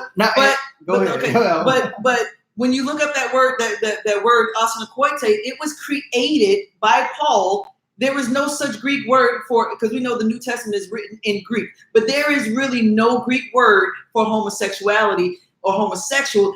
It was created by Paul to mean, it was called asanakoite. But when you go back and look at older Bibles, like 500, 600, 700, 800 years ago, the German and Nordic and Slavic Bibles, those interpretations does not mean homosexual. It means boy molesters. That's hold on one second. No, you good. I'm just wanting that is how those translations were to be read. It meant boy molesters. Even in German, one of the German Bibles, it says Knabenschneider. And when you look at the word Knabenschneider, Knaben means boy, and Schneider means molester. So the scriptures in the Bible were actually talking about pedophilia. It was talking about in reference to sleeping with boys, not other men, grown men that can give consensual sexual permission. And why would be, well, one thing here, let me see. Brian says homosexuality was in the Old Testament. We're coming back to that, Brian. Again, you're right, Brian, but we have to keep in consideration that the Greeks wrote the Old and New Testament. So we have to understand that from that number one. Well, he won't that won't work for him. I know what you're saying. Okay, well, he won't. Okay, well, that's fine. He won't have any context again, for that. He can go back and in reference to I got it written. I got it in my notes. Give me one hot second. All right, while she's getting those notes, first of all, Brian, thanks for saying that. So what she was pointing out is the English word. If you follow me for a second, Brian, the English word homosexuality, that not existing. And then there was a word, a foreign word that they needed to find or translate into an English word that would be the equivalent. And they created this term homosexual as we know it to mean simply same sex, when it should have been more finely tuned to what they find in the other manuscripts. And if you fine tune that and do a better job of translating, it comes out having sex with young boys. Exactly. And I wanted to say something to why this makes sense. I know you may not have a reference to what she means when she says that the Greeks gave us all of this stuff, but either way, if you look into the Greek culture, you find out that they did have a culture of dominating young boys. And then what's his name? His name is Brian. Mr. Brian. So when you can go back and look at Leviticus 18, this is where they coined that arsenokoite. When they was rewriting scriptures, Paul was he rewrote some of the scriptures from the Old Testament, but it was used and it was taken from Leviticus 18, and it says, if a man, which means arseno, lies within in the bed, which is koite, that's where he coined that homosexuality from, but that's not what those scriptures were saying. Even in 500, 600, 700 years older Bibles, it had no reference to that, none whatsoever. It was talking about boy molesters. When you go back and look at the Hebrew word for it, because there was no such word in Greek until they created one called asanakoite. Mm-hmm. So I hope that was a little okay. And because I think where Brian might be coming from is that homosexuality is not a new concept. We're not saying that. In a sense, are they gay animals? But you do have have other animals that will sleep with the same sex. I was shocked when I found you do have other animals that will sleep with the same sex. Well, Roro said something too about does anyone ever consider a bi person? So I've thought about it briefly. I don't. Again, this is something y'all can investigate with. I don't claim to know. You brought up something earlier about the hormones, and the hormones being different. Maybe they're higher, and maybe that could be mannerisms that people display. A man displaying more feminine ways. But I've seen that. But is estrogen really into a man? I mean, that's not something. You have estrogen, and then you have what's the word for testosterone? We know. Scientifically and biologically, we know that those are the separation for men and for women. So again, that would kind of question whether a male is acting more feminine because he have estrogen levels. Well, he would have to have those levels. He would have to have that estrogen injected into him in order to have some type of estrogen, because men don't have estrogen, they have testosterone, and vice versa. We don't have those levels. What did it say when you studied it about Genesis? Because what Brian is pointing out, his thing is Sodom and Gomorrah. Oh, great. Good, because I was going to get there. Brian, I'm hoping you guys there. So he put up Genesis I got it right here. 4 through 7. So with Sodom and Gomorrah, right?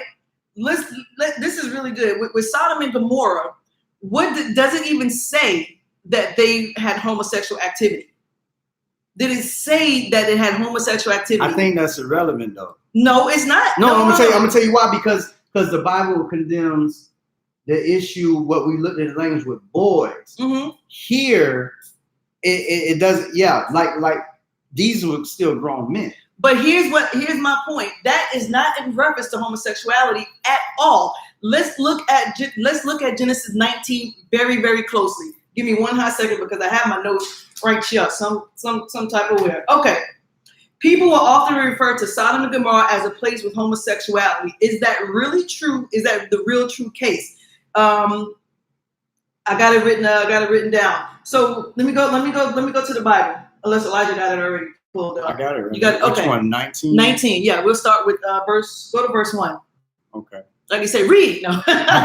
And there came 2 angels to Sodom at even, and Lot sat in the gate of Sodom, and Lot seeing them rose up to meet them, and they bowed himself with the face toward the ground. And he said, behold, now, my lords, turn, I pray, unto you, into the servant's house, and tarry all night, and wash your feet, and you shall rise up early and go your ways. And so we're going to skip down to 3, and we'll just go to 4. But before they lay down, the men of the city, even the men of Sodom, compassed the house around, both old and young, all the people from every quarter. And they said unto Lot, where are the men which came to see this night? Jesus, they need to fix that. Bring them out unto us that we may know them. We're going to stop right there to where they say know them. Now, Mr. Brian, you don't know me. You know Elijah, right? It's not. Go ahead. No, I'm just asking him. I'm just asking him these questions. You don't know me. You know Elijah. You're acquainted with him. You have a friendship with him. Then when you look up the word know means ascertain by seeing, observe, acknowledge, acquaint. That's when you look up the etymology of the word know. So when you're looking that up and in reference to what the concordance say in the Bible, it's the same thing.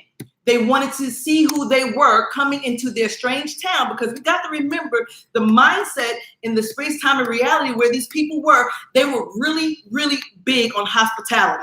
That was their thing. Hospitality was a huge thing. So let's keep on. Let's go down a little bit further. Elijah got okay. Well, you want to go back to the text? Yeah. Let's go back to the text. So keep in mind that the word know means to acquire knowledge, obtain knowledge about them, seek them out, find out who they were. We're gonna go down to where we at 7. Oh, and he said, I pray you, brethren, do not so wickedly. So we're gonna stop right there at wickedly. Wickedly means, when you go look at the etymology of wickedly used in this text, breaking to pieces, do harm, hurt, punish, or mischief. Now, let's go back up and put now and wickedly together. I already know what she's. I know what he's thinking, because I'm. It doesn't matter whether it's going to work on you. Brian, I'll it's come cool. back. It doesn't matter whether it's going to work on you or not. But this is what it is. You cannot deny whether you accept it or reject it. That's on you. But here's what those scriptures. I've done this research in depth. If you can go look up the etymology of these 2 words in particular, when you get to know and wickedly, when you're at home, if somebody comes into your home that you don't know, you're not familiar with them, you're not acquainted with them, and according with the scripture, wickedly is to do harm. They didn't know these people. They didn't know who these 2 men that was coming into their city. It never said that they wanted to have sex with these men. We were taught that. We were taught that without giving any validity, checking anything, what these words mean. We never checked that. We just took the story from who gave it to us and ran with it. But there's no way that they was introducing homosexuality in Genesis 19, because if you go into someone's home, you don't know them, you're not acquainted with them, you would want to do harm to somebody who's trying to come into your home who you think might be trying to hurt you. Would you not? Yes or no? You would want to do harm to somebody that you're not sure, you're uncertain, you're not acquainted with these people. You want to know what's going on. That is what this reference is to Genesis 19. It was never stated homosexuality. So the biggest sin that Sodom and Gomorrah had was they was not hospitable. That was the biggest sin, because you can't introduce anything else other than that. Because you know why? It's another reference in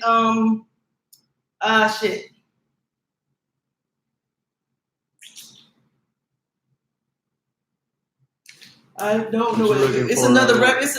I got it written down somewhere. It's another reference to where they talked about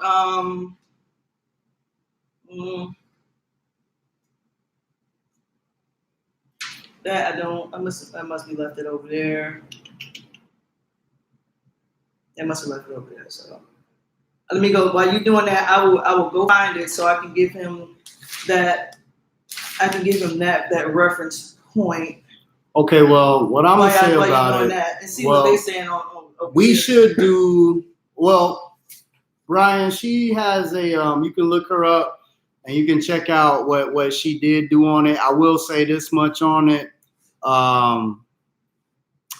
Some of the article and some of the reason for even looking into it didn't even come from a secular background. It's actually a Church of Christ preacher who shared an article on Facebook.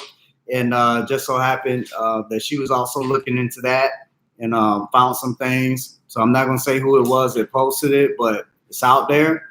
The other thing I wanted to say is I don't think that even if you say that was the sin, maybe that wouldn't have been the only thing. Now, at the end of the day, this is why I don't get too passionate about all of it, is because all of it seems to be a big story. It's not what we think it is when it comes to what sin is and what sin ain't. A lot of y'all that follow this, I asked a question and Christians seem to be scared to even answer it. I asked the question, where did the first sin take place? If you look at the biblical tradition, the Christian teaching, where did the first sin, period, take place? Well, if you're honest, the answer to that question is going to be heaven. Now that changes things for me enormously. Whether you want to say homosexuality was the issue. I know what you're gonna say though, Brian. I know where we at, and I'm not. Notice I don't speak on stuff I really haven't gone into depth about. But what Brian is coming from is that the word "no" means sex, because we see it all over. We do see that word seeming to mean that back when Adam knew his wife, and then we have birth, and all these different times where it does say no, and it seems to be referring to sexual things happening, and therefore that's what we may be looking at Genesis 19:5. It's like, are they asking for friendship and knowing each other? Or are they asking to have sex? And thus it seemed to fit more with the context, because he's going to say, behold, I have 2 daughters. So why would, they already would have known the daughters. Okay, well, because I knew that question would come up as in which reference that word would be used in. So when you go to the Bible concordance, it says the same thing. Properly to ascertain by seeing. Now, is that the first meaning of it? That's the first meaning of it. Because it has no sexual connotation towards it, none whatsoever. Acknowledge, appoint, assuredly, awareness, certainty, comprehend. Though that is what it has, no sexual connection to that, none whatsoever. And this is coming from Strong's Concordance. So again, we're going based off the premise what we have been taught about Sodom and Gomorrah, because as I say, in Ezekiel backs that up as well. So I found it was in Ezekiel 19 and Ezekiel 16, 40, 49, and 50. Y'all still with me? I think I got some questions over here. Maybe okay. It says, okay, Ricky says, the context defines the words he was willing to give his daughters. That's where they get that's where they get the sexual context. That's when sex starts coming to play, is when Lot offers his daughter up. Because he's thinking that they want to sleep with too, but that's not what the text is saying. He wants to just go ahead and give his daughters up without even trying to figure out what's going on. I mean, that's what it says to me, Ricky. So you correct me, let me know what you think. Yeah, I think we should do something big on it. For me, I only go so far with stuff that I think is maybe significant or may show something. Like this for me is a sidebar issue, because again, I'm not holding this book in the same level of morality as everybody else. The book is written by man, so it's not going to be a big deal to me whether or not this is what they meant or otherwise. I do know that what she was presenting earlier about the condemnation of there being dominating young boys, I do know that part is something that was prevalent. It was a Greek cultural thing. It was happening, and it does seem to be the evidence. Okay, I'm just gonna read Ezekiel. Well, nah, Brian, nah. No. So no. Let me say this right now, because this is how I am. See, all right. Brian, you more than welcome to come on, check this out. No, he's driving. I know what he's doing. He's driving. Okay. He's driving, going to Fifth Sunday. So Brian, check this out, because I don't like if folk think I'll take a position and think that they coming at me with a position like you're finna disprove me. I'm not taking a hard position on this issue. This is discussion. When I take a hard issue, you'll know it, because I'll put it out there as a challenge.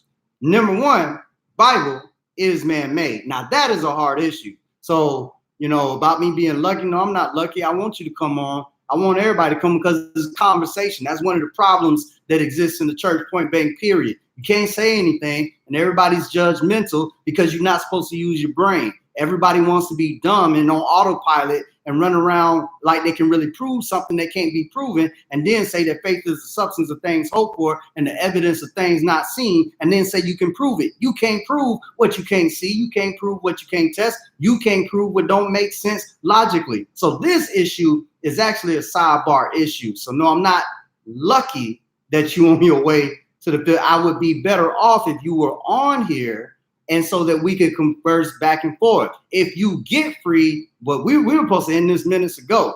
But maybe next time we'll bring you on if you want to talk about it. But I will make some claims, and I do this. And I'm glad.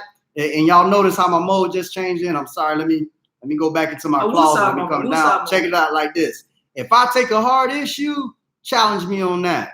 Number one, here's my hard issues for COC people that's watching. Number one, it was written by man.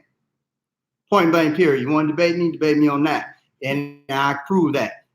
You can't tell me that oral tradition, oral history was enough. And that's how somehow we get the stories of John the Baptist jumping in Elizabeth's womb. So Mary told a story that to somebody, or told it to Jesus when he got old. Somehow that story made it into the Bible, and Luke was not an eyewitness. Somehow Luke knows what happened in the wilderness, and somehow Luke knows what happened in the Garden of Gethsemane. Meanwhile, he didn't talk to no eyewitnesses, and there was no eyewitnesses in these situations I'm naming. So then Christians back up to oral tradition. Now I'm gonna ask you this question: is oral tradition enough for you to base your soul on? Because oral tradition depends on the memory of human. That's human ability. That's not divine intervention.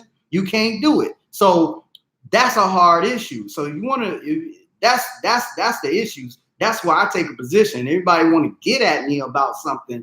Get at me about the stuff, not the little stuff I'm talking about, not even the contradictions I bring up, because a lot of stuff is coming to light to me now that I woke up, but there are some hard issues. You can't tell me where the light came from in Genesis 1 and 3. You can't tell me what that is. You can't tell me that the flood was worldwide. I can prove that the flood wasn't worldwide with evidence outside and inside the Bible. You can't tell me that Luke is an accurate account because he contradicts other Bible writers. That's the stuff I'm hard nosed on. This right here, we can talk about it. But it's not even that serious for me because ain't nobody going to heaven or hell if you ask me. So no, sir, I'm not lucky that you on your way driving or whatever. I would, if you want, and I'm not saying that in an antagonistic way. I think we would be better by having the conversation, by talking and increasing and having that dialogue back and forth. What CLC preacher has ever been scared to debate anyone? Okay, but hold on. No. I got it. I know the culture. I was gonna read Ezekiel. Okay, she's gonna read Ezekiel. Brian, I'm coming back to that. While you driving, before you get where you going, Mr. And Brian, I didn't say people were scared, but go ahead. While you driving, Mr. Brian, I'm just gonna read this. Behold, this was the iniquity of thy sister Sodom, pride, fullness of bread, and abundance of idleness was in her and her daughters. Neither did she strengthen the hand of the poor and needy. And they were haughty and committed abomination, which again, we may think that could be an abomination, but it doesn't stipulate that. But it says abomination before me, therefore I took them away as I saw good, because abomination could have been anything to this God in the Bible. He got mad because Cain offered up a bad sacrifice. I mean, you know, he sent out 2 bears to kill 42 children for calling Elijah baldhead. So it didn't matter what you did to this God. If they didn't like you, then they would just kind of do whatever the hell he wanted to do with you. But their sin was pride. They were full of fullness of bread, meaning they didn't want to share. And they was full of idleness. And didn't help with the poor. Again, it goes back to hospitality. So they had extreme hospitality they did not show. And the Bible does not say that it was that Sodom and Gomorrah was destroyed because of homosexuality. Again, we've been introduced to that by those who teach us that, but never once going back and looking at the validity of that word, of what they were saying. I like what Ricky said. By the way, Ricky used to be in the Church of Christ. Brian, I'm just stating that I've met Ricky. We talked. It just proves that the book is a horrible way to communicate to people in the future. Right. It can be interpreted in many ways, and that's all I'm saying. It can be interpreted. Now, but I did want to go on this personal tip. What Church of Christ preacher has ever been scared to debate anyone? Number one, Brian, all of us ain't cut from the same fold. You know who I'm talking about. Some people are debaters, some people are not. Now, we know that debates are won and lost on the position. You write and you sign your preposition, and it's going to be won or lost right there. Everybody ain't got the same ability, Brian. So there are some that are afraid to debate. There are some that probably would be afraid to debate me. There are some that wouldn't. But the claim is always on the person. The proof is always on the person who's making that claim. But that ain't what he's talking about. No, I understand what you're saying. But what I'm saying is, if they're the ones that will have to provide the claims, the proof. Let me answer that. No. Let me. Brian, you asking the question. You say no heaven. If I say no heaven, and I say no hell, then you ask me the question: what happens when we die? That's what you're asking me. I'm gonna say I don't know. That's what I'll say. Now, if I ask you the same question, you go back to a belief system and a book that is imperfect, and then you tell me I have to have faith of what I hope for. That's first of all, if you dying and whatever would happen would be a hope. So you can have a hope now, but that doesn't make it true. You can't prove to me. Faith requires no proof. You can't prove to me what's going to happen when I die. You cannot prove it. And if you can, show me. You want to debate on that? Do you really want to debate then whether or not you can prove that? You ain't going to debate on that, right? Because you can't prove it. You will just say, well, that's what I believe, right? You can't debate nobody on that. I'm not trying to debate you on that. So whether or not we go to heaven or hell and let me see what else. We act like we gotta have these explanations that we've been given. We've been already programmed to think a certain way. So the moment somebody tears down the Bible as the inerrant word of God, you think, oh my goodness. Now I don't know who all on here is an atheist or a theist. Ricky said, tell him to pull over and come on the video. He can come on yours, and I can get Ricky on mine. One of the two. I don't know. Ricky said, I don't know where Brian going, but Brian, we on here. Hey, I'll come back on here, just Brian. You say you're driving somewhere, you tune in or whatever. Ricky said pull over and come on the live. I guess you could come on mine or whatever. invite you on, or I know you busy, but how does that work?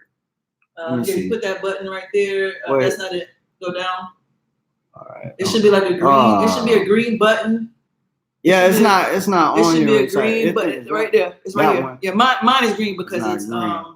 mine is green because I got an iPhone. Yes, But while he's doing that, again, it won't. I It would won't like to let. say, It won't let. It doesn't have an add button for Brian. I think he may have to request. You may have to request it. Well, Brian, if you get free, Brian, go ahead and request. Go ahead and request, because like you said, what Church of Christ preacher is afraid. Look, Brian, you know me, and you know me personally. What I know, I speak. So if you want to debate me on what I know, then you go right ahead. I will let you know when it's a sidebar issue or whatever. I ain't gonna debate you. That's not the hill I'm gonna die on, the Sodom and Gomorrah. But I will debate you on whether or not this is a man-made book. Well, we can go all day. And that's the whole point. We know that this is a man-made book, so these words that are being stated are man-made words. So this is coming from a man-made perspective on the word on homosexuality. It's coming from a man-made perspective. There is no. I'm gonna say this on both. I need to see my face. There is no conclusive evidence to prove that the Bible came from a divine source. None.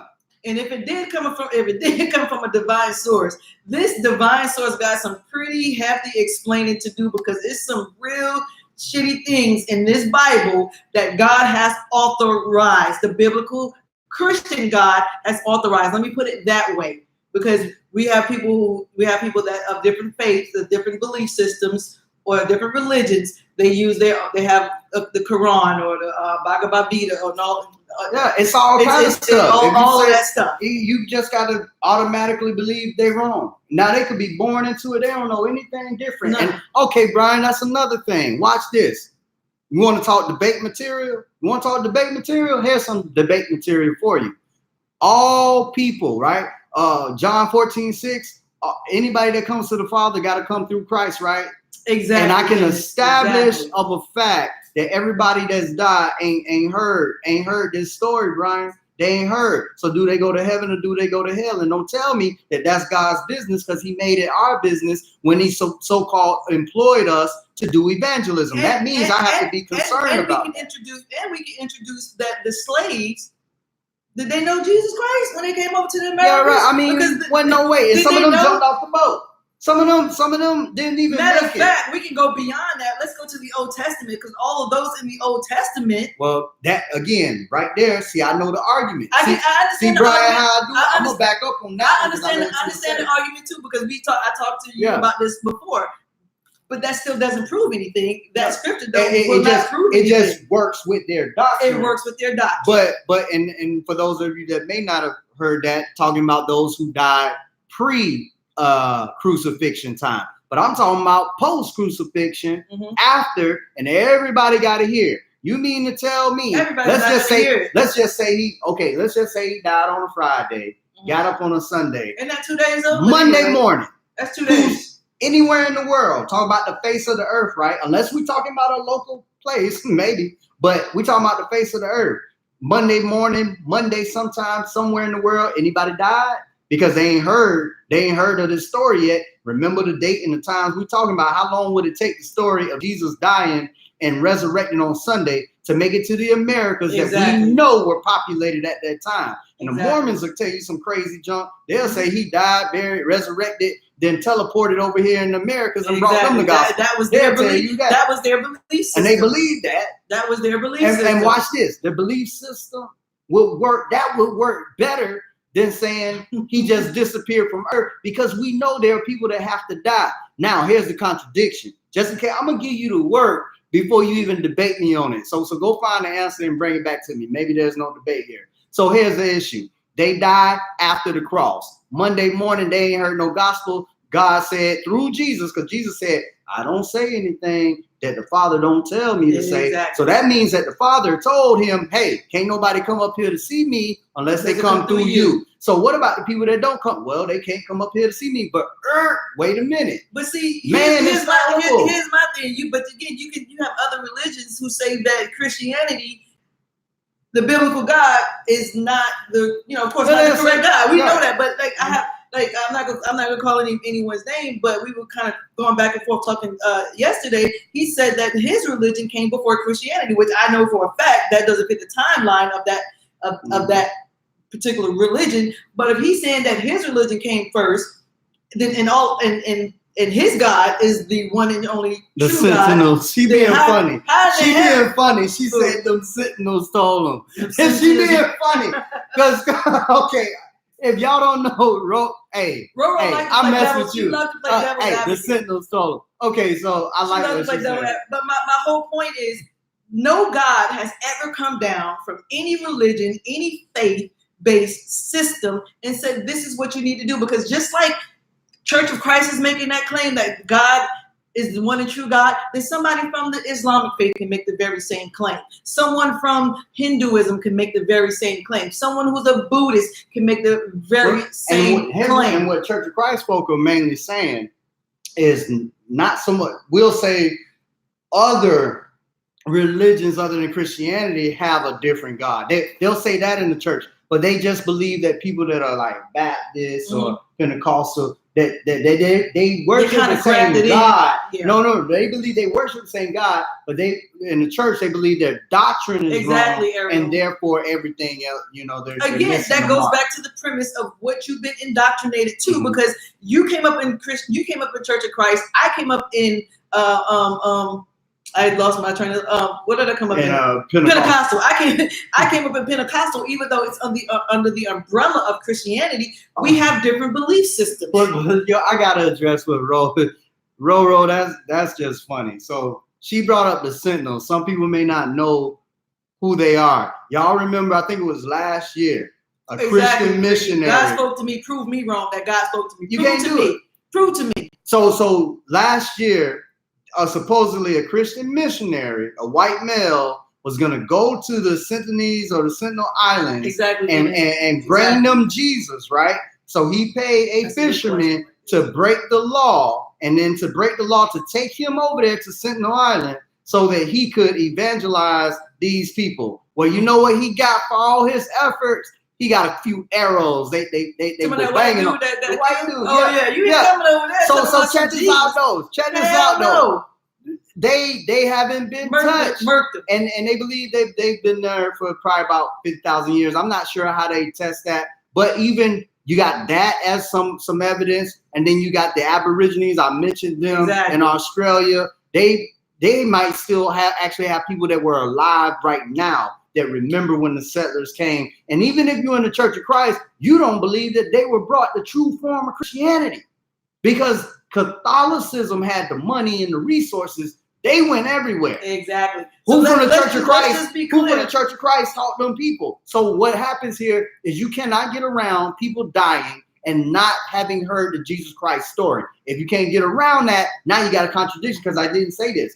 Not only have they not heard the Jesus story, but you got to deal with other texts. I think it's 2 Peter 3:9. He's not willing that any should perish.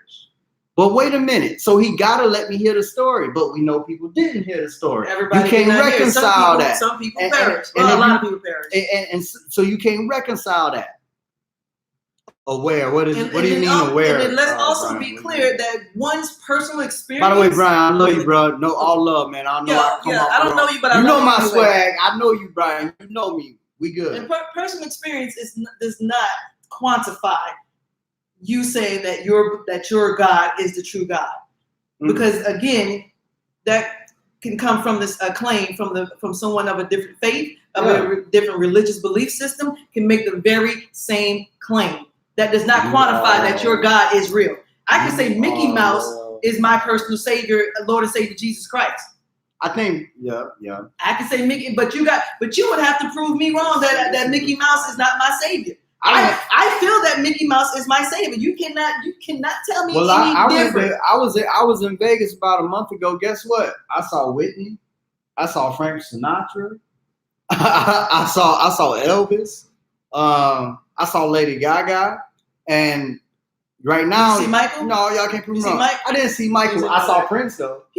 I saw Prince. Ooh. And somebody would say, "No, you saw impersonators." No, I saw the real thing.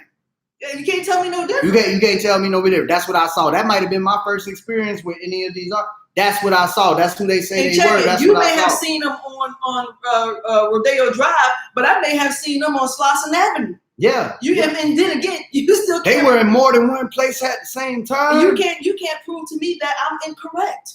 But Brian said this. He said, I think he's asking, are you all aware of apologetics? Okay, Brian, again, and Dewana is my friend, but Brian, you know me personally. So let me just do it this way, because I know you know me personally. Even the word apologetics, Right. going back to Philippians chapter 2, from the Greek word apologia. So Paul says, I'm set for the defense of the gospel. And the word defense comes from the original word apologia. So what Brian apologetics said- is You have another people. person that grew up in the Church of Christ. He said, Brian Lane said, I grew up in the Church of Christ as well. Glad I found reason. Yeah, let me Good job. because John individuals,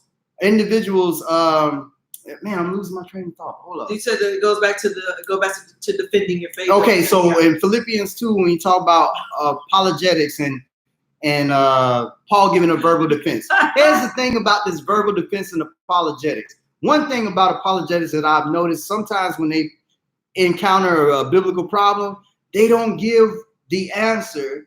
They give 2, maybe 3 plausible answers. So they don't really have an answer. They have, well, it could be this, it could be that. You got that going on. Then you got the second issue. If apologetics is needed to understand the Bible, that's already a problem, because it's not something that the regular lay person can understand. In other words, how is he writing a book that people can't really grasp but understand?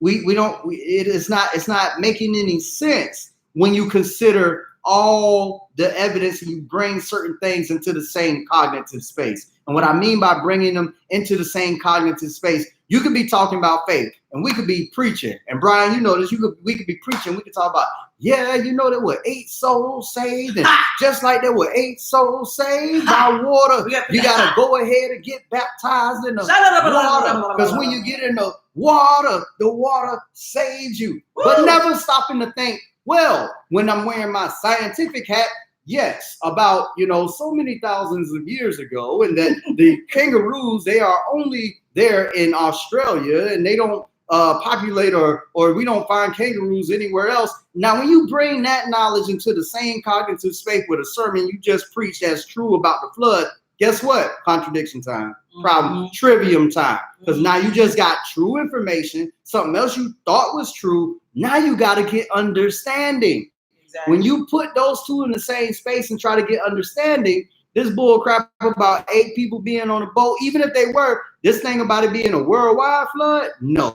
So how can you, does it make sense though? If you got the story, could it be true? It could be true that 8 people were on a boat with some animals. It could be true. But to say that it's worldwide, that part is the foolery. And then you have to take That's into the account part that you there was gotta throw other out. stories that precede Other that stories predate that the Bible predate. by thousands of years with the same And story. now when you do whether that, whether it was actually true or not, it doesn't matter. now when you It say, means that you got to look at Yeah. the timeline. The timeline is what is the key. when you look at that timeline, all of these people talking about a flood that predate Noah coming along. Keep in mind, Noah is up to what? 1,000 years. I think they want to say Noah. They put Noah around 1200 BC. I in got that it dynasty. right here. So I'm gonna post Noah is writing though. Supposedly, what Noah writes about the beginning happened long years before him. So could he be referring to the same information? Could be, if he is writing it that way and referring to the same information. But the problem with that is that we now have more than one boat. Yep. We got more than one boat. Houston, we have a problem. You got a problem either way you slice this. You got a problem. I'm gonna So post yeah, it Brian, for people I to know a see. little bit about apologetics. And I'm glad good your feelings ain't hurt. You know we good, bro. I didn't grow up in it. I know she said it, but I didn't grow up in the church either. I reason myself with apologetics. Well, I grew up in church. Apologetics, he says apologetics is needed. You're right, Brian. Apologetics is needed to defend the Bible. You know why it's needed? Because you need somebody with a lot of degrees and make this junk sound like only they can understand it, and then give you all these words and plausibility to this and that. My favorite, I put it on my y'all check my page out. So Bart Ehrman was debating William Lane Craig, and he went beast mode on Craig. Like, y'all got to check that out on my page. So, but the statement he made, I think it started at like an hour and 43 minutes to an hour, and so y'all gotta go check that out. But William Lane Craig was trying to prove the existence of the God of the Bible, and he did some mathematical thing, and the probability was low, but he came out with like 0.98%, and because of this statistical model, this is supposed to prove or make it reasonable to believe. Can you ask Mr. Brian how old does he think the Earth is? Well, let me get this point out, because I'm gonna miss it. So William Lane Craig he talks about statistical probabilities and proof, and Bart Ehrman just kills it. He's like, first of all, I find it hard to believe that we're having a serious conversation at a university of higher learning about this. Then he says, you cannot prove the existence of the supernatural with statistical models. Now that may not mean, think about that, ponder that. You cannot prove the existence of the supernatural. Ricky want to come on, so I want to get him on right quick. All right. Usually my phone, I need to check my thing. Tupac is still alive. Yeah, Robo said Tupac. Long live Tupac. Robo. All right, Ricky, about to get you on. Put him on. Let him go on yours, because since y'all from the Church of Christ, let him. Ooh, Ricky, come on mine. Ricky, I can send him one. Yeah. Let him come to you. Let me find him first, though. Ricky. You can add him. It don't have nowhere for me to type, though. Right here. No, that's not what that is. Let me just find him. Maybe he got to be on here. I think it's only showing me the viewers. Okay. Let me see. Allow your viewers Ricky, to request. Have to go to his page, because you're on mine. But go to his page so he can add you. Because for some reason I still can't add nobody to my live. The devil is a liar. He gonna lose my damn worship Facebook with page. The saints. All right. So Brian, hey, bro, real talk, Brian. Though I love you, bro, and I wish you well. And whatever you're doing, we'll pick back up later. I know you know. Here go Ricky right here. I think I'm about to prove. About to add Ricky in. I don't know why I can't get mine. Nobody. I don't know. We gonna have to, but it's probably gonna come through my phone speaker, which means we'll have to listen real hard to hear him. Okay. My Bluetooth. Let me turn this off. There you go, pretty Ricky. Let me turn this off so we can hear. There you go, Ricky. What's up, man? What's up, bro? Hey, I'm looking like I'm come from the days of Noah. Hey, Ricky,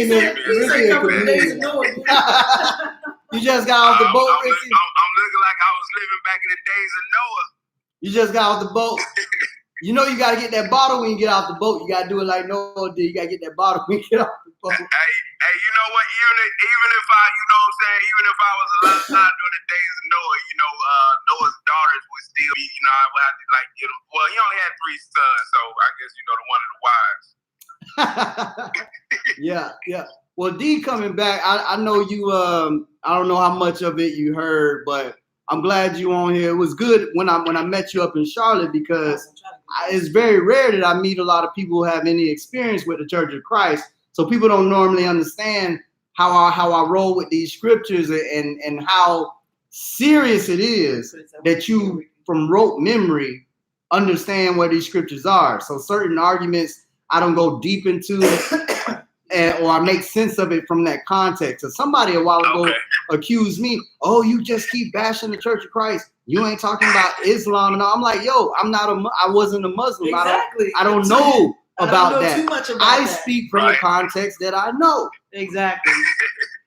But I can tell you that Muslim came after Christianity. Yeah. I can tell you that much. Yeah, I know some basics. Yeah, I know I'm some trying basics. I'm trying to find my charger, bro. Hey, Like, Tyler. give me a second. Okay. Okay, Well, go ahead. Take your time. Just chime in when you're ready. Okay, man, I'm trying to find my charger, man. We definitely gonna have got some good information, man. You dropping some good. Did we lose? Man, I'm getting some feedback too, bro. You say you're getting some feedback? I guess I can hear myself. I guess because you guys are on 2 phones over there, right? 2 laptops. That might have something to do with it. Yeah, because I got mine. Yeah, it's coming from yours.